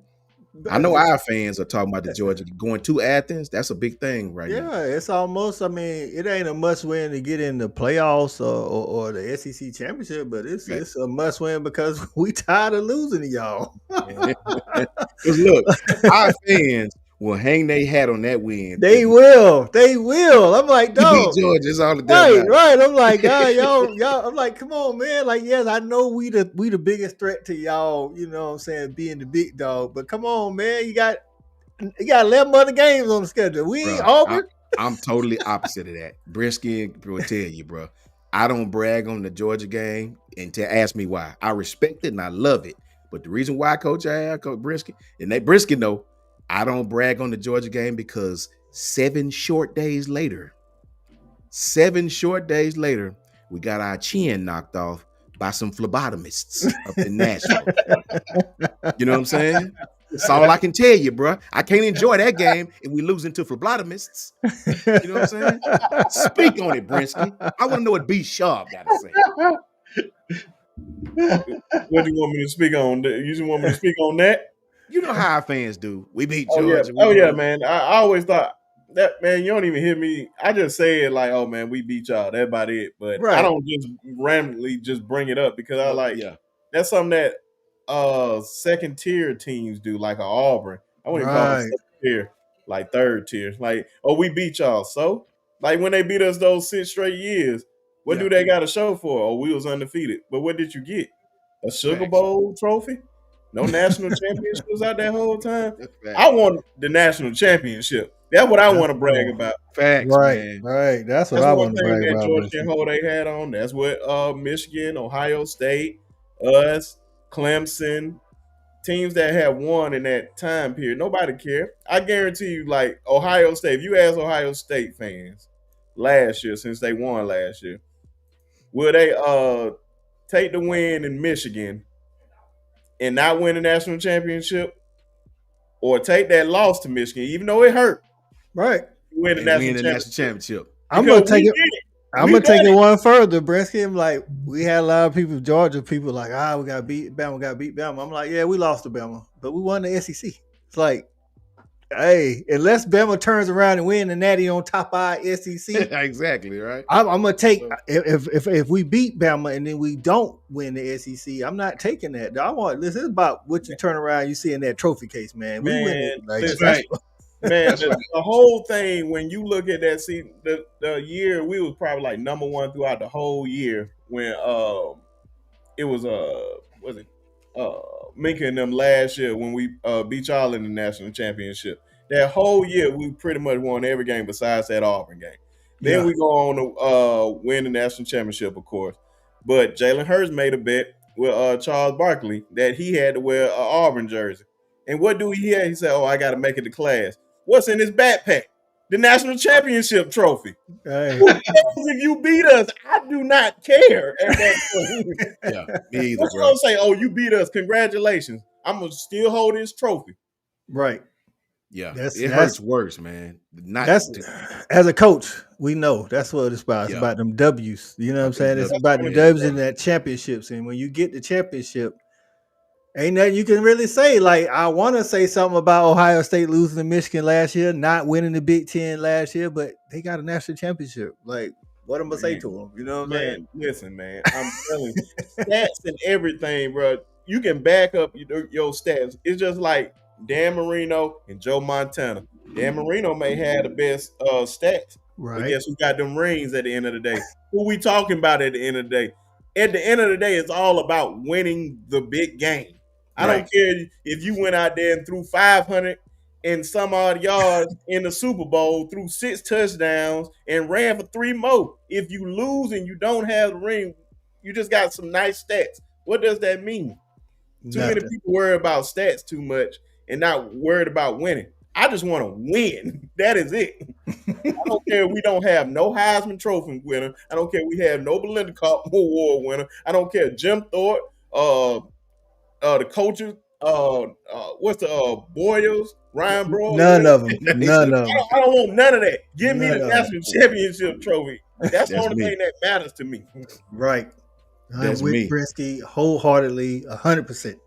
At the end of the day, we talking about 2 trophies that I want. I want the SEC championship. Until they do away with the conference championship, I want the SEC championship and I want the national championship. Outside of that, That's it don't really matter. I mean, like I say, like you say, losing teams or mid-tier programs hold on to things like that. You know what I'm saying? When you in the company of Alabama and Georgia, like, we look at things a little bit different. You know what I'm saying? Just even on the flip side, we can't make excuses like the next team. Like, Alabama might go through some injuries. Don't nobody care because you Nobody Bama. cares. Facts. Georgia could go through some injuries. Don't nobody care because you Georgia. Like, Yeah. along with the expectations of winning and having those championships, on the flip side, we can't make the same excuses. Like a mid-tier team can be like, man, if we didn't have all these injuries, man, we would have did it. Like, don't nobody care about that at Alabama and Georgia. Right. Oh, sure. Click on Coach Carl when he said, but Dan Marino ran into the Bears. He didn't ran into the Bears. He ran into the Patriots, and he lost to the Patriots. He blew it. He blew the opportunity. He blew his opportunity. He killed the Bears when he played them. He killed them. He blew it against the Patriots. And what did the Bears go out there and do? Annihilated the Patriots. He blew it, man. I'm sorry, man. I can't give him no credit for that, man. I love the man, but he's just not a winner, man. John Elway would have been on the same level as him if he didn't get them 2 Super Bowl rings. Facts. KB. Brisky. You and Coach Sean, y'all channeling Jans tonight, man. Coach Sean talking about we got phlebotomized, and you going on. Hey, man, we got beat by phlebotomists, man. We did. All them boys gonna be look. Ain't none of them going pro, but the tight end. They all gonna be in med school here in about 4 more years. They gonna be graduating. and we We'll got be beat seeing by them them. in the doctor's office. Seen them in the doctor's office. Facts. Facts. They all made 32 on the ACT. I promise you. Promise you. We gonna get, and we lost to them. That's just the bottom line, bro. It hurts to say this, but it is the truth. I got something for you right here, though. That Shawty said. I want to hear Coach I last on this, because I want to hear what he say. Let me see if I can find it. What Shawty said about Texas and Bama. See Kangaroo Black KB. jumping in there. What's going on, my guy? KB in the house. Our You brother. talking about a There you funny go. guy? Man, I'll be Yes, watching sir. his Oh, shows. KB be going in, man. He be hilarious, though. You find it. Where it go? When you talking about Shawty say he think we're gonna beat Bama but lose to Texas. Yeah, there it is right there. That's Yeah. right. Coach Al, let me get you on this right here. Does Shawty have a point? Mm. Or is he tripping? I think that could go either way, actually. Yeah. That's Yeah. the good thing about it. Facts. That's why it's so easy to talk about. It could just go It could either. go either way. Yeah. Because I think all three of these teams, when you look at the guys over on SMI, they did some raw data and started putting up and stacking the teams based on some raw data. And the top 4 teams, I think, was Texas, Georgia, Alabama, and LSU. somebody else. No, it wasn't LSU. They were way down. Oh, Yeah. It was. It's on those guys over at SMI. Okay, that's what they were looking at, just the raw data. This is raw data, and that's why these games are so difficult to call. It could be I can't call that one, Coach. You know, I'm a Bama guy, and I like to see us, still living Kirby's head rent free, beating him. But this could go either way. Now the game in Texas is in Athens, right, Coach? yep. Okay, so you got both of us in Athens. Big. Yeah. Now you got Texas later, which means Arch has a few more games under his belt. With Sark coming in with that team, I would say if I had to do that, I would say with what he's saying right there. Right. If I had to go with what he's saying, I would say it's more that you go take the L against Texas than us. Because it's earlier in the season. I think right. that's a good point, Coach Al. I think and I said this earlier in the year that I'm glad we get Bama early. Both of us starting new quarterbacks. It's always better for a new quarterback to play in front of his home crowd as opposed to be on the road. So it'll only be a Gunner's second, SEC game. Whereas I will say this, Ty at that time should be a little bit more battle tested because y'all got to play FSU, y'all got to play Wisconsin. We only have to play Tennessee, but we are playing at home. Now I'm gonna be honest with you, the fan in me, as of this moment right now, if you say, hey man, you can only win one, I'm gonna be honest with you, I'm taking the Texas. Because I feel like we got that same hold over Texas that y'all got over us. So this is the thing. We 1-6 under Kirby against Bama. What's another loss? But I don't want to lose to Texas. They the new kid on the block, dog. We got to show them. Listen, you don't know how, as a Georgia fan, fulfilling it was to go into Austin and put that B to A, like Coach Sean would say, in their house. You know what I'm saying? Yeah, that's tough, man. In their house. And then they came down to our neck of the woods, and we still beat them, playing the whole half with a backup quarterback. I was cheering for y'all too. I became a Georgia fan that night. I didn't want no damn Texas to win. They fans different, man. Dog, right? It's like they came into. It's like, okay, again, if I gotta choose one, I mean, of course I want to win both, but if I gotta choose one, like I say, if we beat y'all, I'm just gonna like Brinsky, we got y'all. You know what I'm saying? If y'all beat us, Brinsky like, hey, another one for the books. You know what I'm saying? But Texas fans came in here like they own the conference. X, man. Wait a minute. Wait a minute. This thing still. We ain't chanting no SEC. Right. I'm like, yeah. Like, I don't even chant SEC, but when they said they not going to chant SEC, I took it. How dare you? Right. Yeah, how dare you come in our house and say that, man? So, yeah, like if I got to choose one, I can see what Shawty's saying because we get Bama early. And like you say, Coach Al, Art's going to have almost a whole season of games before he have to come to Athens. But, I don't want to lose Texas. I can see a scenario where y'all lose all of them. Y'all beat Bama, lose to Texas. Bama win, Texas. Y'all beat Texas, or y'all win both of them. Like I it can could go too. either way. It's really a toss up. I think they three of the best defenses in the conference. I don't Yes, sir. know. You can Yes, sir. throw in, like I say, there's other good defenses in the conference like Oklahoma, South Carolina, Yeah. but I think you can toss it around round robin. All three teams are having new starting quarterbacks, even though Arch played a little bit. Stockton, Gunner actually has more snaps against teams that were ranked. You know what I'm saying? So Yeah. I mean, you got Ty been in the program for 4 years, I think. So it could go either way, man. Like I say, just a fan of me. If I had to choose one right this moment, it's Texas. I don't want Texas to get no breathing room. That's the Facts, kind of man. I don't want like winning against Bama would be good, but then the record would be what 2-6. You know what I'm saying? So, Yeah, but I if we feel you. beat Texas again, You don't want to let them come in no, at I don't want to let them breathe, no coach. I don't want to let them breathe. I want every time they see that red and black, they turn facts. the other way. Facts.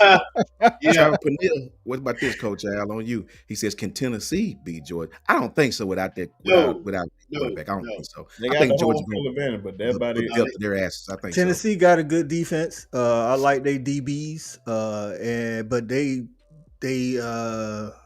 the quarterback situation. While I wasn't as high on Nico as the talking heads in the media, I Facts. think he's better than the guy that they got from App State who transferred to somewhere else, who's now at Tennessee. So, and Josh Heupel hasn't solved his Kirby Smart problem. He can't run the ball against us, That's and right. that Yeah. offense goes nowhere if he can't run the ball. So, Yeah. Got a different take, guys, about Arch. One thing about Kirby, if you get Kirby's he's cut out of that same cloth with Nick. If you give him a little time to prepare for you, It's you got a on. problem. So, Yeah. so now you're going to have a lot more film on Arch than you do right now, and so there is that. Especially you playing at home with the home. We know that the home field advantage in the SEC is real. We know that. Yeah.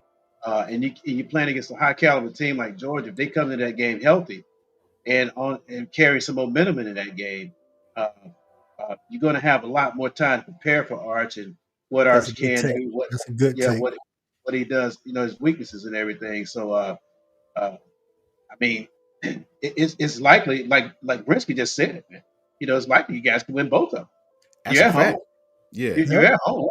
And you said it, Coach, out yourself about one thing about. I love what you guys be bringing these different angles, man, because Ty Simpson is going into Florida State in the dope with a newly remodeled dope. They coming in with a new defensive coordinator. They get you know, a lot of stuff buzzing around that program, and it's his first big time pressurized game on the road. Uh, if he can sustain and perform in that game in a manner that he's not turning the ball over, the Yeah. moment's not too big for him. Then Right. yeah, with Johnson coming in, that does give him some swagger, some confidence going into Georgia to know how to prepare. How to prepare is big game. Whereas he can fall back on his training versus his nerves in a big game.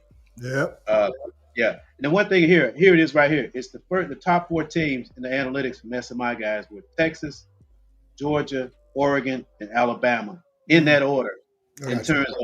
terms of roster, in terms of the team analytics for who's the top 12 teams this year, Clemson was at the bottom of the 12. LSU was number 8. Yeah. Okay. Okay, that's Yeah. interesting. That's definitely Yeah. interesting. This is just I pure feel analytics. This is not Yeah, intangible. yeah. Well, I mean, we know football, so we don't live off of analytics. But There you go. the Right. typical fan take them analytics and run with it. You know what I'm saying? So, but yeah, man, I'm ready for the season. These kind of conversations just get me even more ready for the season. I see some people saying they was rooting for Georgia against Texas, and some that says they wasn't. And Bro, I I think, tell you, I was. I can't. listen, I'm gonna I tell you was. how it is. A stat guy I tell was. you this, man. Like I'm You not a wasn't, big, coach? I'm not a big SEC guy, but depending on who you playing when you play out of conference, like when y'all played Michigan, I was a little hurt y'all lost to Michigan though. Like I'm like you can't let the Big Ten get Yeah, one but up that's me on us. too. I don't Oh, ain't choosing like no come Big Ten on, bro. school. You know what I'm Facts. saying? It's like, but if you playing somebody like another conference foe, I ain't got no dog in the fight. You know what I Yeah. mean? But when you go outside the conference, it's that little pride thing. Like, all right, well, we say we're gonna be the best conference. We can't Yeah. just win natties.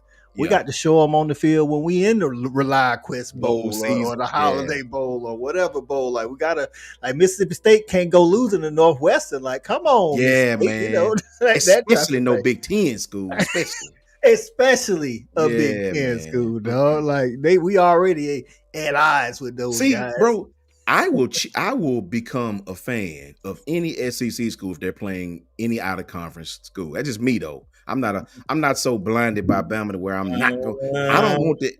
Now hold on. Now, there's a caveat, Brinsky. There's a caveat. I was about to say, wait a minute. It's a team down there in blue and orange. I don't think you ever be rooting for. No. I'm not cheering for them at all. I don't give a damn. I don't give they get their head knocked off by 50. I don't care. But one team that I will absolutely that I root. I don't care if it's, and I can't stand Ohio State people. I just don't. Let me take that back. I'm not the people. The team. I don't like. I don't like. They remind me of Texas fans. I can't say it about Ohio State fans anymore because they just finally won one since 2014. But Texas always speak as though they've won something, right? Yep. So when I see Tennessee playing anybody, even Ohio State, I'd be pulling for the other team. That's just what it is. I was a Buckeye fan. I ain't gonna lie. I ain't gonna lie to you. I was a Buckeye fan. I was never in the playoffs. I love the butt whipping they put on Tennessee. Coach Carr say he was disappointed when we lost to Notre Dame. I feel you, Coach Carr. That's how it was. That's how it be. I was too. Because it's like, you know, Bama and Georgia, we the standard of the SEC. So, you know what I'm saying? Like, if there's a case where y'all go win y'all bowl game first, then we need to win ours too. You know what I'm saying? And vice versa. If we win, y'all win. If we lose, we need y'all to pick up the slack. If y'all lose, y'all need us to pick up the slack. It helped that they played in the national championship. So it ain't like y'all just lost to anybody. Right, that's true. So yeah, man, you just can't just lose. Like that matters. That matters. Like, you can't go out there and lose to the middle of the road ACC team. You know what I'm saying? Like, what we doing out here? Like, if Clemson was to make those years, Clemson was making it to the Natty. You know, it wasn't as bad when, you know, South Carolina lost to them. But if they ain't making it to the Natty, dog, like, go in there and whoop their tail. That's what we're doing. And look, Kanafi makes a good point. He says this convo is mainly about where area you from. My ass hates them all. And I get it, bro. I hate Auburn too. I don't want no Auburn. But I think it's where you live. It has a little bit to do with it. See, I'm in North Alabama, right? We're up here in Huntsville, from Birmingham up, you know what I'm saying, toward the Tennessee way. Like I can get to Tennessee in 20 minutes. You know what I'm saying? Yeah. You know, me and Trevor Paneer, we up here in this part of town. You know, all of us in this part of town. So we run into a lot of Tennessee fans. A lot of them. Damn near more than Auburn fans, almost. Not quite, but almost. Right. So I hate Tennessee, bro. Right, and I think it's like this for, like, I can speak of this for Florida and y'all for Auburn. It's like you don't ever root for them. No. But in the postseason, especially, you know what I'm saying, when they playing another Power 4 team and they lose, you look at them like the uncle that everybody disappointed in. You're like, it affects us you're all. Embarrassing the family again. Like, what are you doing? Just embarrassing the whole family. You know what I'm saying? It affects us all, man. But the whole thing when you were speaking about Texas, when you were speaking about Texas, man, the reason why I can't stand Texas fans, like, I'm really just getting annoyed by them. They acting like Vince Young coming through that door. Exactly. That's my point. Hey, Brisket, you can't tell on social media that Texas didn't win the SEC last year. They said they was carrying the SEC. I'm like, wait a minute. Like, it's a team up there in Athens that hold the trophy now. That's right. Hold the trophy. Got the hardware. When we lost to them, my boy DeHaven is from Houston, Texas. Big time Texas fan. And we was talking so much trash to each other. Come that Tuesday when we did the pod, man, I couldn't get this man to shut up about Texas until they played Washington in the college football playoff. They different, bro. If you go back and look at them videos was horrible, man. I couldn't deal with them. I didn't want to bring them up. Right. But you a man. You a man of integrity. You took your lump. Like when you give it to him. Right. I would have been like, man. I'm an Alabama guy living in Atlanta. Hey. Oh man, so you in the heart of it. I'm behind enemy lines, man. What do you think? And I got a ton of friends who bleed red and black, man. I mean, and they talk to me, Coach Al, man, hey, y'all need to give us just one. Come on, just give us just one. It's a lot of Bama fans in Atlanta too. It's a lot Oh, of yeah. Bama fans. It's Oh, okay. sure. Now, if you was in Tennessee, Ooh, now Now that's totally different. LSU, yeah. down in them areas, then it's just like, all right, Tennessee, right. Like you now you talking Coach Sean right at the line, so he get to Yeah, see a man. lot of those people. And you they can different, bro. use me as an example. I'm in right there in the heart of Auburn. Yeah. You are right there.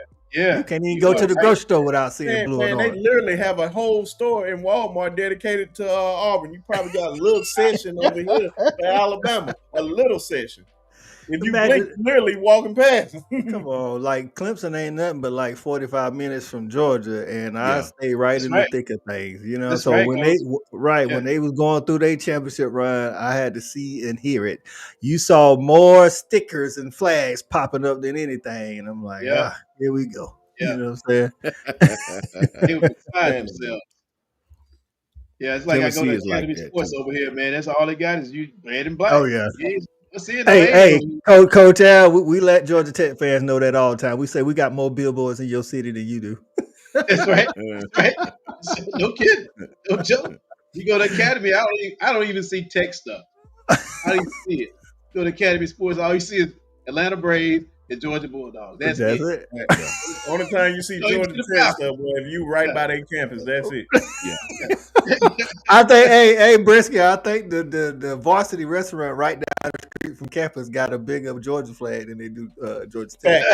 Facts. Shout out to Jason, man. Shout out to Jason. What up, Jason? Jason. What's up, baby? Look, Oh, what's having going Jason on, up man? here, man, and talking to the fans I've talked to from Oklahoma, I see now why Ty do more Oklahoma content than Texas content. You know what I'm saying? If I'm watching the Red River rivalry, I'm rooting for Oklahoma too. Damn it, I ain't rooting for no damn Texas. Horns down. And I'm a Bama fan. I'm rooting for Oklahoma in that game. That's just what I'm doing. Coach Carl said, "Leave Tech alone." Listen, I always taking a shot at Tech. That's hey man, that's little bro. That's right. That's right. It's always a little bro in there, That's little That's bro. right. like Alabama State. Ever. Yes, there we go. I saw you representing, Coach. I wasn't gonna say nothing, but I saw you representing when I came. We got mutual hate for Bama State. You know what I'm saying? And Sooner Cowboys say that's what Texas does. That's why. Listen, man, I will say the Sooners and the Longhorns, they hate each other. Yeah, I'm finding out more about that rivalry. Brinsky and them used to put me on it, Coach Al, but I'm finding out now how deep that rivalry goes, and it's kind of, you know, when you're an outsider, it's kind of fun to look at all the stuff they got going, right? I still say Alabama and Auburn because these folks down here be killing each other over it. Like they be actually shooting one another over the damn game. You know what's crazy, Coach Sean? That's how I kind of defined it with the whole tree incident. I was like, y'all think y'all rivalry good? Like the best rivalry? I said, have you ever had somebody go to jail for poisonous trees? roll down Trees, man. Trees. Roll down tide. Right, like that's not gonna help your team win any games against your rival. By the way, look, they asked signs off. F them trees. Rest in peace to the great Harvey Updike. They asked Harvey, why you do it, man? Well, guess I just had too much Bama in me. That's crazy, That's too bro. much Bama in me. That John took me out, bro. When I heard it, Took me out too, bro. That Took is me out. crazy. I think one of y'all said it earlier. Where you live definitely matters too.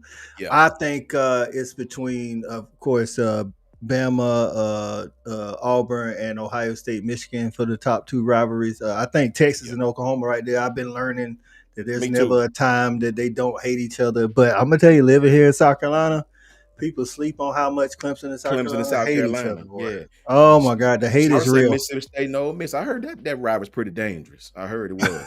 Right. Now that's a team that we haven't talked much about, Coach. Is what Levy's doing over at Mississippi State. Shawty say, can they be better than Ole Miss though? Yeah, I don't think they got enough depth with Ole Miss. I really don't. No, Mississippi State, he got a tough job over there, man. We don't talk a lot about them because they're at the bottom. We don't talk a lot about Arkansas because we're not really connected with that program a lot. And they facilities, bro. They facilities is yeah. So it's that's not a job that I could see Glenn Schumann taking somewhere like that. No, I don't Yeah, think so either. Jason good said job. we don't poison trees, but women fight over funnel cakes. You know what I'm Yeah, that's saying? that Yeah. Texas Oklahoma game. That's I can guarantee I wouldn't want to be out there at that state fair. Not with both I don't fan know bases. who Not if both fan bases out there at the same time. I may I may do a poll. I don't know, man. I believe I don't even think it's close with the Iron Bowl, but I don't know who will be too because I know that Michigan and Ohio State rivalry is deep. Them Reason right, because the thing about Michigan, Ohio State, people don't realize that's not a football thing or a sports thing. That's a state thing. That started because they both was fighting for a certain property. You know what I'm saying? And it went to one state, and the state thought the other state thought it should have went to them. That kind of thing. So it started like because of territory, and then it grew into a sports thing. So it's deep. And I work with a Michigan and Ohio State person. They barely even talk. So. Yeah. Wow. We're crazy, dog. Whoa. Like, Whoa. granted, I don't want your teams to win, dog, but I can chop it up with them. Like, I got some YouTube Florida guys that I'm cool with. You know what I'm saying? Thanks. Like, it ain't that deep for me. Like, I just don't want your team to win. I literally heard that Egg Bowl was pretty dangerous. I heard folks be, getting Right. Right. And then Ran down Backwood on- versus Backwoods. listen, don't talk about Utah, BYU. You know what I'm saying? The Holy Yeah. War. Yeah. I mean, Mhm. They said in that Egg Bowl, folks be getting ran down on, bro. You Oh, know, wow. what I mean? Like for Wouldn't- real. wouldn't be me out there. I tell you this though, if we talking about, I don't know about rivalries, but if you talking about opposing fans, bro, listen, man, I've been to a ton of NFL games, ton of college games. I've never been to another stadium like that damn stadium in Baton Rouge, Louisiana. They Ooh, peed on our car, man. They for real down there, bro. We had the Bama and my partner, we from A&M, but we represent Bama this Saturday. I told him, I said, bro, his girlfriend's son or his girlfriend's son, which is not his son, played there. So we parking in the parent. They got the parking lot for the parents. I told him, I said, man, take the flags off. We got the little flags you put on the window. Gotta know it yet, Coach. Bro, he Gotta leaving know the it yet, flags dog. on the window. I said, bro, take Gotta that know off. it yet, dog. Like, you gotta know it yet. You know Man, what I'm saying? he been sipping. I ain't taking nothing down. Damn. When we Just come out back, of there, I bet. we come back, bro. The flag. They tried to break the flag, but the flag was that thick plastic, so they couldn't break it. Yeah. Flags was bent down. The window done got off track. You see the big line down the car. You know what? They peed on the car, bro. Peed on the car. Tried to break the flag. And then look, I tell this story to people all the time. This kid couldn't have been no more than 12. Had to be 11 or 12 maybe. Had a little Alabama button on here and the Alabama button. He was selling popcorn to people. When I tell you the student section was throwing cups at him, empty popcorn, cardboard thing. I mean, they was just, the whole crowd just throwing it at him. I said, man, these folks is crazy. That's a kid. They didn't give a damn. They didn't give a damn, bro. Them people at LSU was crazy, man. I'm telling y'all, they crazy. Thought we was about to squabble up to get out of there, man. Crazy enough, they still got like some of the best tailgating in the whole before country. the game. Oh, we ate and sipped pretty good, man. I ate a bunch of stuff I never even heard of, man. You know what I mean? But one of it the was best great. tailgates in the nation, dog. Bar none. After the game, though, especially if you beat them, get out of there. Facts. Yeah. I'm gonna tell you too, and that's what I don't think people realize. Like some of the social media fans are worse than in person. But you talk about LSU, like you get to see it in person and on social media. Mm-hmm. But like if you go to like at least my experience at Tennessee game, I've been to Tennessee, Georgia, at Tennessee 3 times. I have, yeah. They just be like, can't beat you. Like they invite you to their tailgate. You know what I'm saying? They cool, super cool, man. And then honestly, twice at the game, they was fighting each other. They wasn't fighting Bama fans. I mean, Georgia fans. They was fighting each other. I'm like, them two Tennessee fans. Yeah. Bama Tennessee ain't like that, boy. They don't tailgate together, nothing. Oh man. I seen some good fights now. I ain't gonna lie to you. Yes, some Iron Bowl fights, man. Real fights. It got wild. Thank God I was never involved in it. I just like, man, I'm watching the game. That's pretty much as far as I go with it. I'm not about to fight you over no football game. We've been living in LSU's head so long, man, that they don't know nothing but to hate. Okay, I'm just gonna tell you that. That's all they know, man. Because I mean, that's the only time they even had a reprieve when Burrows came through. Mhm. Okay, Yeah. that's pretty much about it. And then Tua got hurt in that game, man. So who knows? 45, 41, 46, Who 45, knows, 41, I think man? it What was. would have happened if Tua hadn't got hurt in Listen, that man, game? don't get me started on 2019 LSU that people think the best team ever. Don't do that. That we'll be here. They just We'll had be a here really a good whole offense. nother. We'll be here a whole nother hour. Yeah, they was good, but they was they not had a great the best offense. team ever. Who you think it was? The coach, The Coach best Sean, know how team, I feel about LSU. best He team knows. ever. Yeah. Coach Al can't stand them, bro. Best team ever. Can't I'm gonna stand 'em.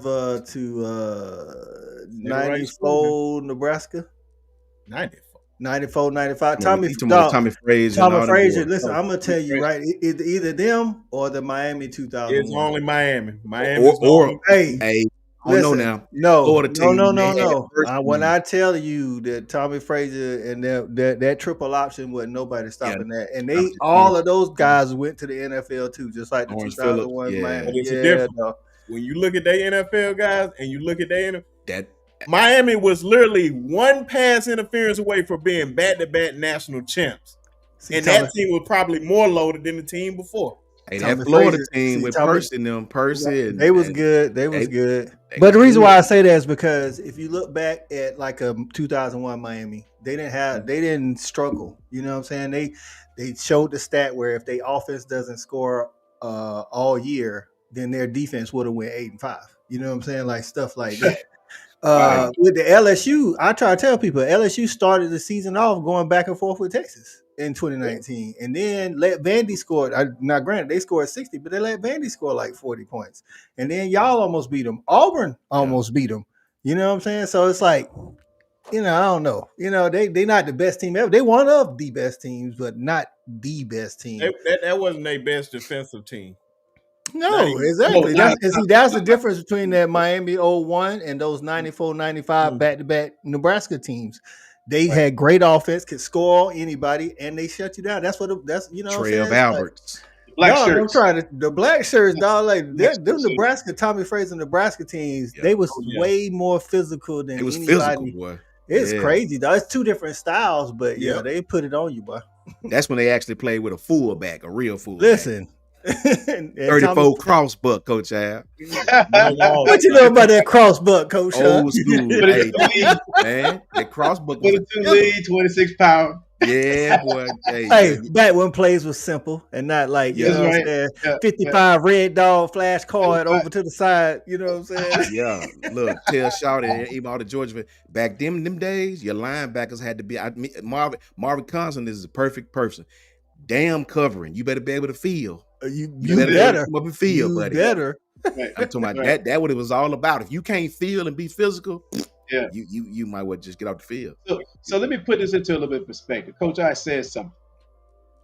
Imagine Tommy Frazier in that offense. And look what Diego Pavia did to us last year. Same thing, bro. Okay? But you put NFL players in that offense and they running it as fast as they running it. And the defense is not letting you score and get a hit. You'll never see the ball. You never Dog, see the bars. Facts. right. It's kind of like if you think about it, like You even never see the ball. though teams like Alabama or Georgia will beat a Army or a Navy, think about how long they hold, like just offensively, their time of possession. Like Georgia Right. Tech, when Georgia Tech ran the triple option, the time Yeah. of possession. And Yeah. like you said, Coach Al, they wasn't even playing with NFL guys. We talk about some of the greatest players that ever play on the offensive side of the ball, running that same offense and being that physical. Bro, Wow. good luck. Good luck. Fast quarterback. He quick. Right. Let me Good give luck. You know. Let me give you a simpler example. When we opened the high school, okay, where we went to the Navy Paul Johnson offense. Why? Because we didn't have a weight room up. Our kids couldn't hold point. So we had to do something to play football competitively. So we went with an offense that was gonna make you wrong every play. Okay, Right. St. Days with the Georgia Tech as a flex bone quarterback, he converted over to fullback, but you know St. Coach I. He was a quarterback at Tech. And the only reason you go with that because you don't have the guys up front that can block, and you just running it so fast that you can't replicate it. In scout team, we're gonna read you every time. And so when you don't have, you can now just think about what made Vandy a little bit more competitive last year. They started recruiting the SEC lineman for a team in the trenches, right? in the trenches, right? They were a little bit stronger, a little bit larger. If you look at their roster, they did upgrade, and that's what allowed them to be a little bit more competitive. And they had a really good tight end. So every time you get in the backfield, that tight end is going to run right past your safety. He's going to get open. Probably it was just enough to get him freed up in the passing game. So, yeah, I mean, I can see Frazier as fast and athletic as he was, man. I mean, that guy, he's like Condon Holloway, not Condon Holloway, but what's the kid in Oklahoma? Jason, you should tell me. He was a option quarterback at Oklahoma. I mean, get his name. Because I met the kid. I was in the barbershop in LA when I lived there. I met him. But he was an option quarterback at Oklahoma. I cannot, his name will come to me in a minute. But when you got a guy like that pulling the trigger, now let me bring up something that's going to be kind of the guy we had last year. Yeah. With the ball in his hands. Man, and Jalen Miro was running the triple option. No, I'm just saying, with the ball in the guy's hands like that, he's gonna make your defense on edge all the time. You can't miss a tackle. The guy going to the house. That's facts. Right. Like Larry said, if you ain't got the ball, you can't win. And that's what teams like that did. Like you say, take those triple option teams of today, think how long they hold the ball, and then replace them with all NFL guys, all-time college greats. And all definitely in the question in the conversation for greatest quarterback all time. And like I say, 2000 Miami in talent, they were more like Shawty said, athletic. Yeah. But I think the Nebraska Tommy Frazier teams were more physical. So it'd have been a great matchup. But I think those two, however you want to put them, are the two greatest teams in my opinion. You know what I'm saying? So. Shout out to Jag, shout out to Dexter. Good to see both of them, man. Seen you guys in a while. Good to see both of you guys. I tell you this real quick. I told Coach Al this the other night when we used to play when I was at Bob Jones and we used to play. See, back then before it was Florence, it used to be a school called Coffee. It was Coffee High School and Bradshaw High School. Yeah, Bradshaw. And they combined to make Florence High School. When they was Coffee, man, they used to run that triple option stuff, man. And we used to practice with no football to try to make for eyes, for eye discipline. You know what I'm saying? Right. Because man, you can't coach with you can't prepare for those kind of teams in 1 week. You can, but it's gonna be so much left open that man, you just gotta do the best you can, man. You said it, Coach Sean, and Kirby, right before Paul Johnson, quit or whatever he decided to do. Because Kirby said if you don't like the offense, play against that kind of offense, you just got to keep beating them. But what we used to do is we would spend like 30 minutes of each practice throughout the year on Georgia State's triple options because you can't prepare for it throughout the year. Yeah, you can't prepare for it in 7 days. Yeah, it's nothing you're gonna see that's like that. You can't prepare for it in 7 days. It's crazy, man. Yeah. Jamil Holloway, that's the guy. Yeah. Oh, Jason knew. Yeah, Jamil Holloway. Yeah. That guy, man, he was magic with the ball in his hands, man. Mm-hmm. Look, I ain't saying this team is better than Miami or nothing like that, but if you're talking about pro athletes, I'm not saying this team was as good, but a collection of athletes on one team. I think our Alabama 2008, I guess that'd be 17, 18 team, the one that played Oklahoma when Josh ran over old buddy. You know what I'm saying? Because when you look at that whole offense, that was. I thought that was 12. Oh, okay. That was 2016. 2016. No, it wasn't 16 because Jonathan Allen was there at 16. This wasn't. Yeah. This I was at the Orange 18. Yeah, 18. It's the year. It's Josh Jacobs. That whole. You look at the whole offense. That whole offense from Irv Smith to Tua to Damian Harris, Josh Jacobs, Najee Harris, to all the receivers, to the defensive Ruben and Reggie, to that whole team was in the league. Yeah. Was Ruben? No, might have been Mac Wilson. It was Mac and all them. It was more offensive wise because I know that was when Pat freshman year. Yeah, we had Pat and Surtain at the corners, I believe. Trayvon Diggs. Yeah. Pat and Trayvon Diggs. Excuse me, Pat and Trayvon. Cause I know Judy, Waddle, Ruggs, Smitty, Damian Harris, Damian Harris, Najee, Josh, Tua, Ashton, Jalen, Irv Smith. Smith. I'm trying to. Okay, I made it to the roster. That whole Bradley team is Bozeman, practically in the Levi league. Wallace, Rashad Evans, Tony Brown, Bo Scarborough. No. What is this? No. So I guess that'd be 17 because we No. played the bowl game in 18, obviously because it turned January. But I think Mhm. that was a 17 team, if I'm not mistaken. Here we go. This Y'all beat Oklahoma. No, Jared y'all Willis, didn't play Oklahoma in 17. Alice Leatherwood. It So I was guess it Orange was Bowl. 18. Yeah, Mm. Alice Yeah, we Leatherwood. played Clemson and Clemson Right, boat right. race. And 17. Xavier Mink. Might have been Xavier 18 McKinney. or 19, I guess. No, it was 19. I'm looking at it. Had Dylan Moses, Xavier McKinney. Yeah. Because Clemson beat y'all that year. Yeah. Was that the Beat same us- year we played Beat Oklahoma? us is an We understatement. played Oklahoma in the Orange Bowl. Right. Orange I Bowl. I was was at like, the game. woo! Right. That was a really good team because Yeah. the Clemson fans on social media hold that win very highly because Yeah. they said it was talent wise one of, if not the best Alabama team possibly. Yeah, got our Talent coach, wise could have been one of the best college Yeah, they teams. had one too. It ain't like Yeah. that was. Yeah, but I'm just saying. Defensively. They had a squad too. Yeah, they did. A whole I lot. tell you, They I did. tell you what, that game, I made a prediction at the end of that game that we would lose that game by the championship game by 2 touchdowns. Because that Florida Heat in the Orange Bowl, we totally ran out of gas and we did not substitute. Nick didn't believe in substituting the linebacker. They played the whole game. Yeah. And they was chasing that quarterback all over the field in the second half. They just turned him loose, man. Kyler. Yeah. Nick and Riley turned him loose, and we was chasing that kid. Glad we got up big because we ran out of gas, man. I'm at the game. The heat was oppressive in that stadium, and I'm in the stand. I'm not even strapped up. Okay, and I knew we didn't have nothing in the tank left. Clemson. That's kind of like what Michigan player said in 2021.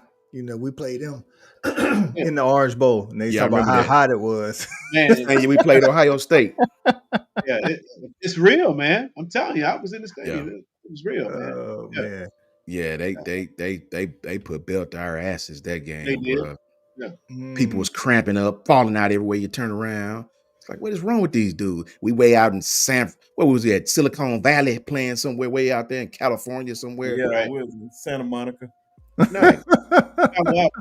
Was it Palo Alto? Palo Alto. Palo Alto somewhere. I don't, Yeah. Mm. That new stadium got our ass whooped.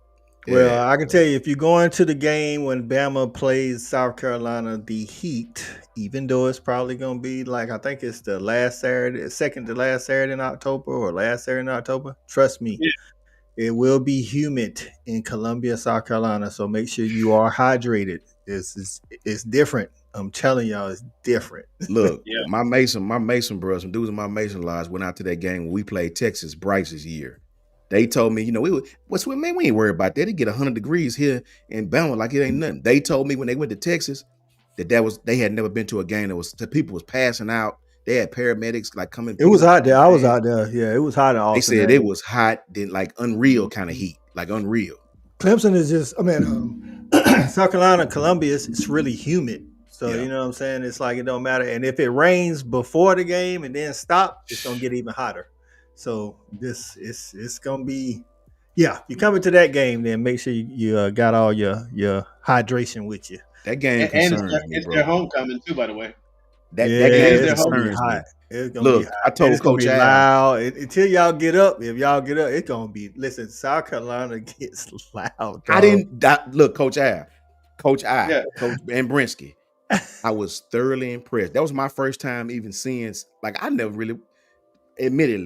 watched a South Carolina game from the opening Yeah, because they were never on TV like that. I can't remember who that was was playing, but they was on ESPN game day. They was playing somebody, man. And so they showed it from hook to, from the beginning. They played that damn Ric Flair entrance, that dun. that's that 2001. dun, dun. And look, dun, dun. And look, man, I heard a rooster crow.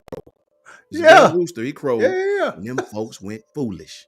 They And went then foolish. the mascot, they like it used to be better. Now they got the mascot. They have like a caboose come out on the field. The mascot's in the caboose. You I can't couldn't see believe them it, bro. until the beat drop or whatever. It used to be Yeah, they bring a stand out and you couldn't see anything on the stand. And then all of a sudden, when the beat dropped, Cocky would come out and be shaking the cage like that. crazy, And then they started doing waving. The student section started waving the towel like doing the sandstorm.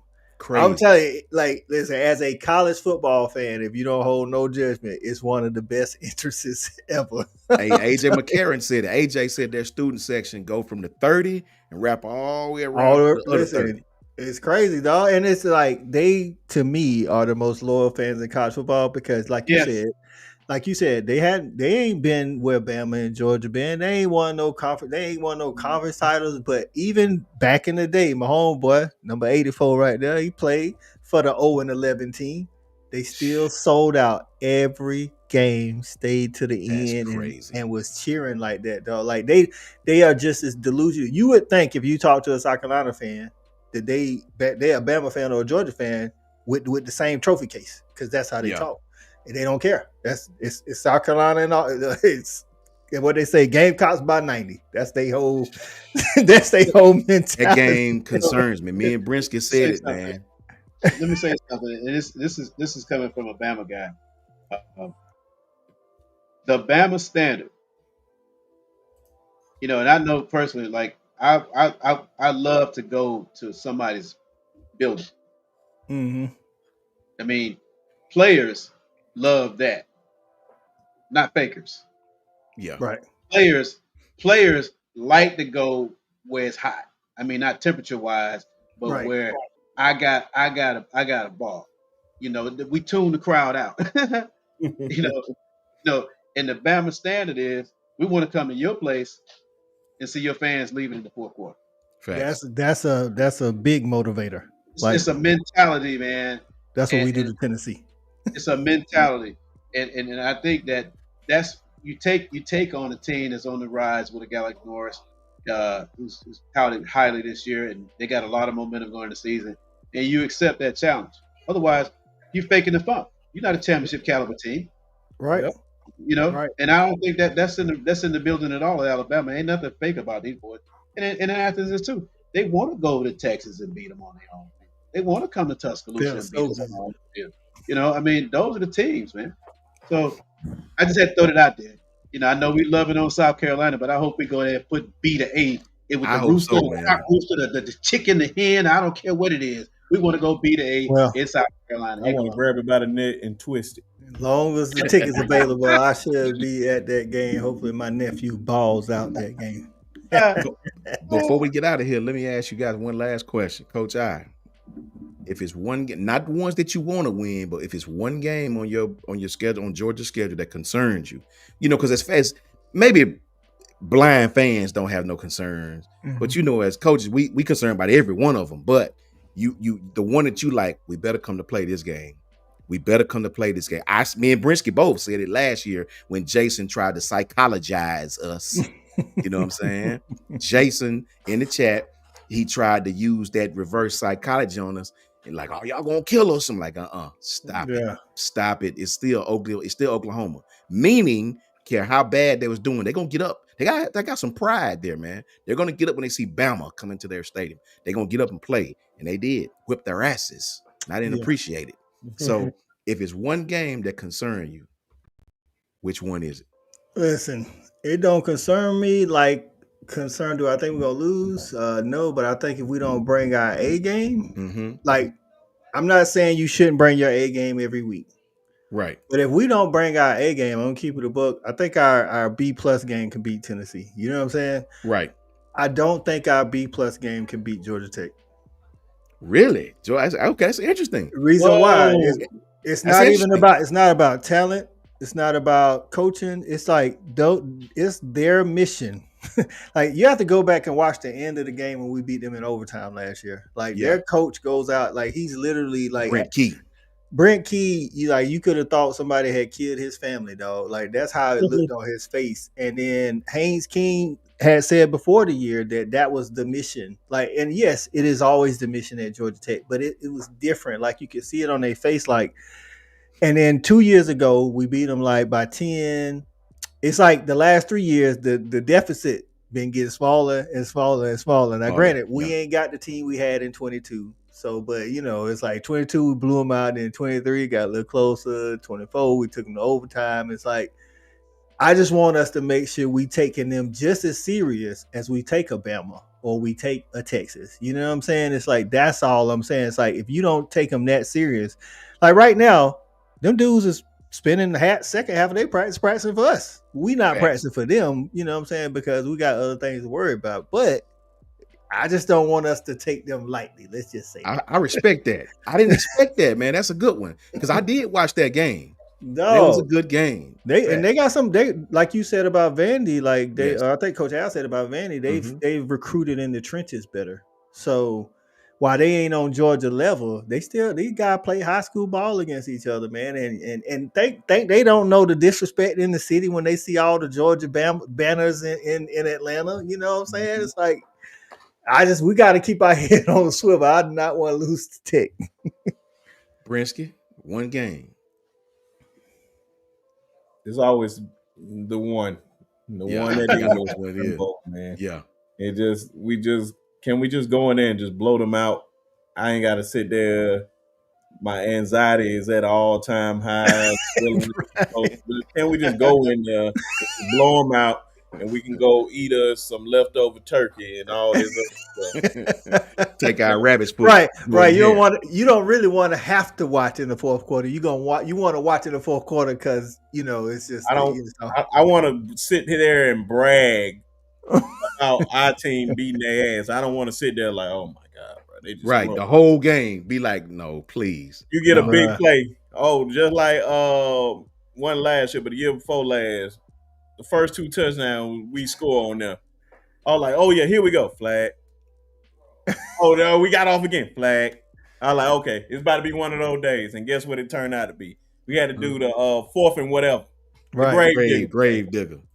Bro, I thought we was gonna lose that game. I had already packed it in. Right, that's what I'm saying. Like, I don't want 8 God. overtimes, dog. I don't want 8 overtimes when both teams done ran out of plays. You know what I'm saying? That's really what it was. Both teams ran out of plays. Mike was just like, just give it to Trevor Eaton, man. I don't know. Yeah. I ain't got nothing else for you, dog. We're in over. Figure it out. Hey, he on the back. He on that last page of the playbook. You know what I'm saying? Where the writing kind of got smudged, and he like, I don't know. Fullback dive. I don't know, dog. Whatever. Just get in the zone. That's all I can tell you. So I don't want to have to. I'm like Brinsky. I don't want the Saturday after. Actually, for us, the Friday, Black Friday, we playing them Friday night in the Mercedes Benz. I don't want to have to worry. You know what I'm saying? I don't want to have to worry about that. I want to beat them. Yeah, again. I think they're gonna come to play. I'm not saying we're gonna beat them by 30, but I want to beat them comfortably enough that I can turn my head a little bit, you know what I'm saying, and go talk to the fam. I don't want to have to be worried about that. Like 8 overtimes to do something to your psyche, you know what I'm saying? It will, man. Somebody said earlier that what if Colorado beats Georgia Tech? Like, I'm be honest with you, that game has no bearing on how hard Georgia Tech is going to play Georgia. I just be honest with you. I think Georgia Tech is going to win that game, but if Colorado does win, it won't shock me because I think they got some ballers too. But it's not the same. And this is what we always say. It's like as coaches, as people that be around the sport a lot, it's more than just who got the best team. You know what I'm saying? It's like where you play the game. Does it mean a little something to you? Like you think like when Auburn 4-7 going into the last game, they care about Alabama being 11-0? They don't care. They don't care. They can be 0-11 and they playing like 6 stars. Right. He said somebody said Georgia was going to win. I took some screenshots last year. Somebody said Georgia's going to lose 3 games. All I can tell you is find the nearest casino and put your money on it because I don't see it happening, bro. No. Don't let your in the regular season. No, look, Coach. don't let your hate for a school make you make the wrong bet. Yeah, that's all I'm saying, dog. It hadn't happened in the regular season since Kirby first year. That's all I'm Facts, gonna tell you bro. before you go place your bet. Don't let your hate make you make the wrong decision, bro. Coach Al, one game. Florida State. I feel it. Me and Brisket talked about that the I other feel day it. too. Better be I don't ready. want to be trying to recover and get momentum after the first game. That'd be You know, terrible. that has too many hangovers from Vanderbilt and Oklahoma Yes. and Michigan last year. These ghosts start popping up, and you're trying to build something new this year. Man, I want to go and stump a mud hole in Florida State this Facts. year. Man. You don't Facts. want to go down there and have a game close. Okay, Facts. that is probably it's kind of like back in the day when I was running hurdles, man. You got to hit that first hurdle at top speed, man. Otherwise, it's gonna throw all Facts. your rhythm off, man. You know what I'm Yep. saying? So, yeah, that first game is critical, man. We got to get out the Mm. gates, man. All of them are critical, but that first game, That first one. that Yeah. first Facts. one, To Yeah. Malik, we did lose 3 last year, but I said 3 in the regular season. Like Facts, man. the Bold game. season is so much longer now. Georgia played 14 games, so yeah, we lost 3. But I'm talking about in the regular season. We played 12 games. Georgia ain't losing 3 games in the regular season, though. It's not happening. Yeah, I don't think so either. What's Jason Jason talking about said- on that coach? Jason says y'all acting like y'all don't see that comment about OU having a bye week. Let me explain to you something about Alabama, Jason. I saw it, but it ain't my team, so I didn't respond. Look, this is what I'm finna tell you is a fact, Jason. One thing about Bama, the games that they do, because we don't lose a lot around here, but when we do lose, it's a big, big deal, right? The Oklahoma game and the Vandy game, you might as well get a tattoo on the team's ass for both of those games because that's all we've talked about. That's all they talk. Trust me, the Oklahoma game has their attention. I promise you, Bama gonna come in them games ready. It's in Tuscaloosa. They gonna come to them games ready, buddy. That I can promise you. Buy or no buy. Last year, I think Bama was feeling themselves a little bit. They looked at the record. Some of them young kids didn't understand it's still Oklahoma, man. Yeah, it's still Oklahoma. Can't just roll your damn helmet out there and think that means something. How about this? You returning 9 or 10 starters from that defense that got dogged at Oklahoma. Don't you think they're gonna remember that? That's a fact. And Yes. and they got a whole another season in that defense. They know what they're doing now. They know their assignment football. Their eyes are not gonna get all crazy and everything. And I keep telling you guys, you asked me what was my 1 and 1A, my 1A1. The defensive line, Jason, get ready. I'm just telling you, get ready. Vandy and Oklahoma. Pressure with Buster Pipe. Yes. And oh, by the way, Bama didn't lose a game at home last year. That's a with fact. that team. With that That's a team. fact. Oh, by the way, this guy won 9 games, which ties the record of any first-year coach at Alabama, in spite of all the uncertainty.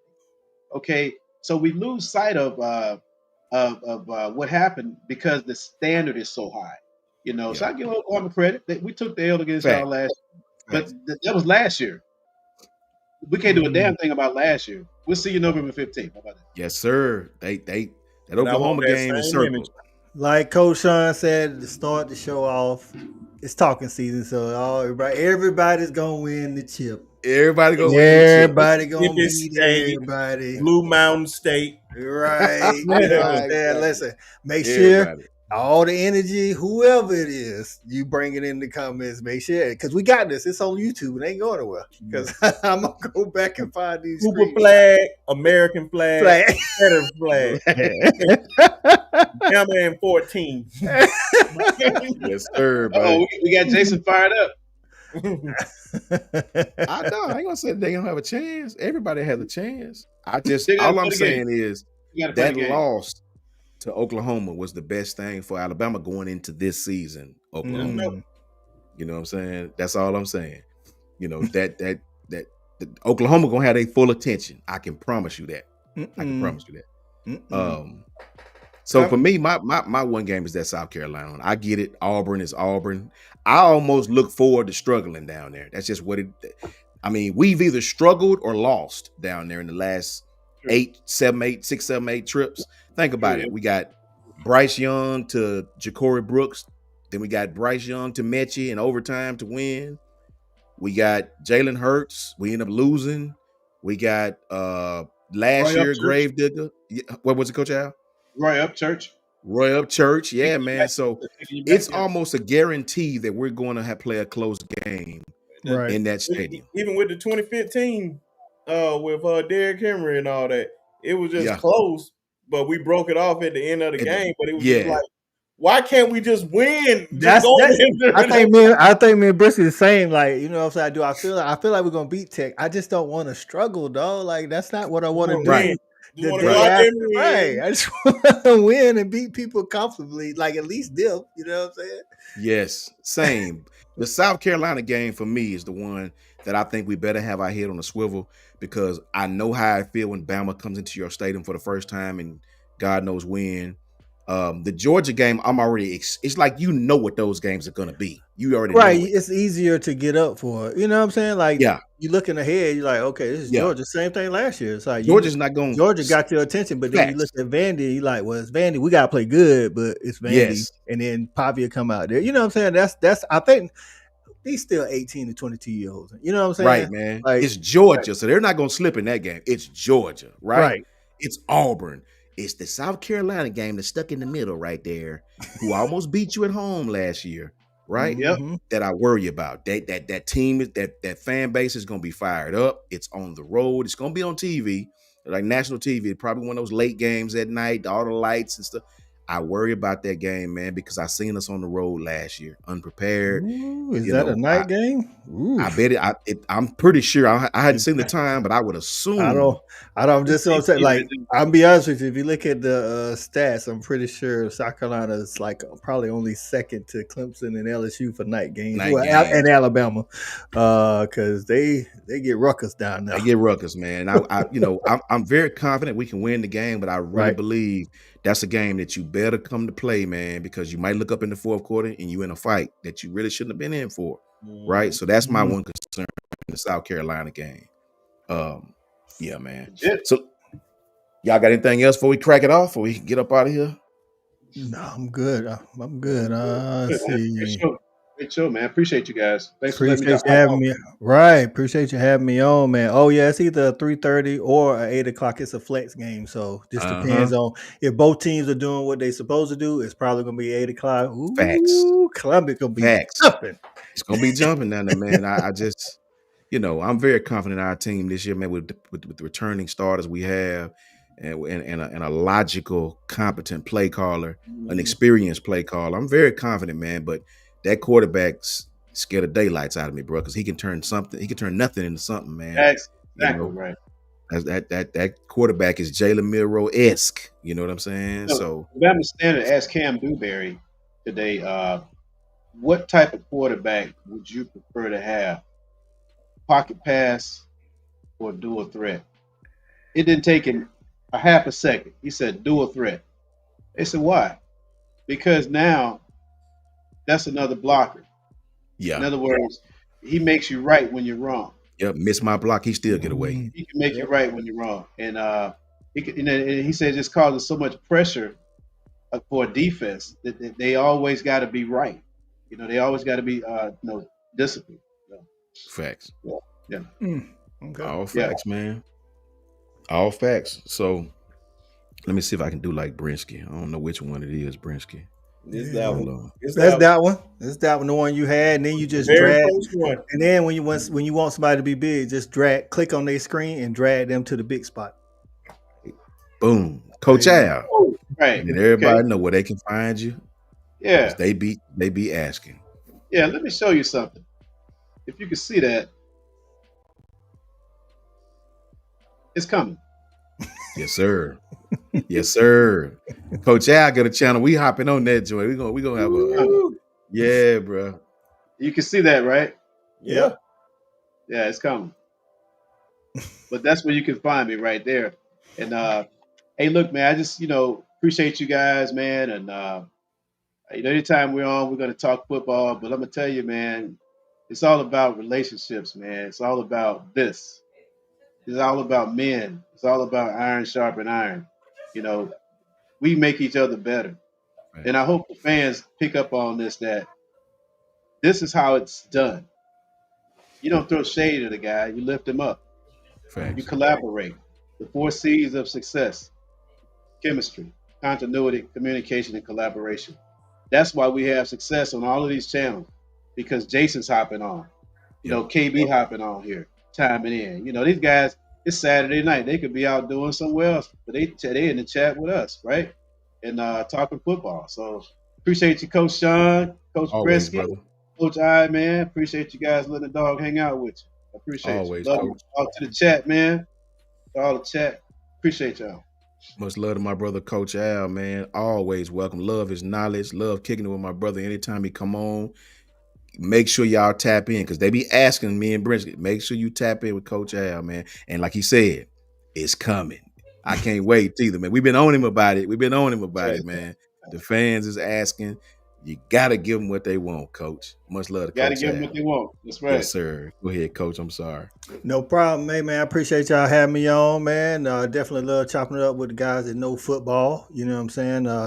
It's better to talk football with people who know football than sometimes you have to, you have to pull yourself back when you're talking to people that don't really know because you're just arguing with a brick wall. To be honest with you, so I Facts. like coming on talking football with people who know football. You can find me on X, Instagram, Facebook, YouTube at Fanatic Sports right there under my name. Hey man, I appreciate it again. Like I say, if y'all Fanatic Sports subscribers, go over to Coach Sean channel, hit that subscribe button, go to Brensky's channel, and when Coach Al drop, go to his channel as well.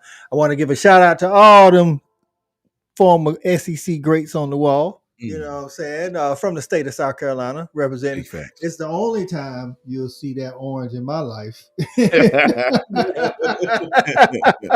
That's one of my boys, so I had to represent. But shout out, man. Appreciate y'all letting me come on. Always, Coach. It's a pleasure to have you, brother. I love when you be on it with us, man. The wealth of knowledge is definitely reciprocated. We appreciate you for sure, for sure. And my broski. Oh yeah, man. And also I put Coach I channel in the chat. Fact. So you guys just a simple click. Just make sure you just go over there and subscribe.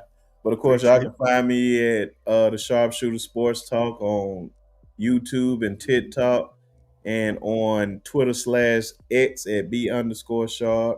Link right there. Go over there and subscribe to the channel. Make sure you hit the like button here. Subscribe to Coach Sean channel.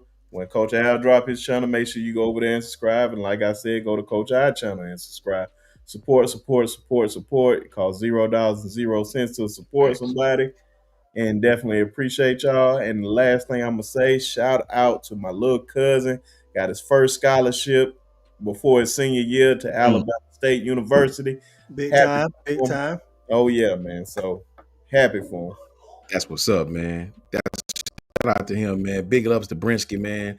Make sure you guys tap in with our brother, man. Doing big things, man. Channel growing. Continue to support the broski. You know what I'm saying? And I appreciate all my brothers, man. I appreciate all these guys' time. Their time is valuable to me. I appreciate them. Much love to everybody in the chat, man. Shout out to especially my brother Gil, man. Shout out to Gil, Huggy Beard, just everybody who showed up, all the beautiful fans that show up to support us, man. Big shout out to my brother Ty Hayes.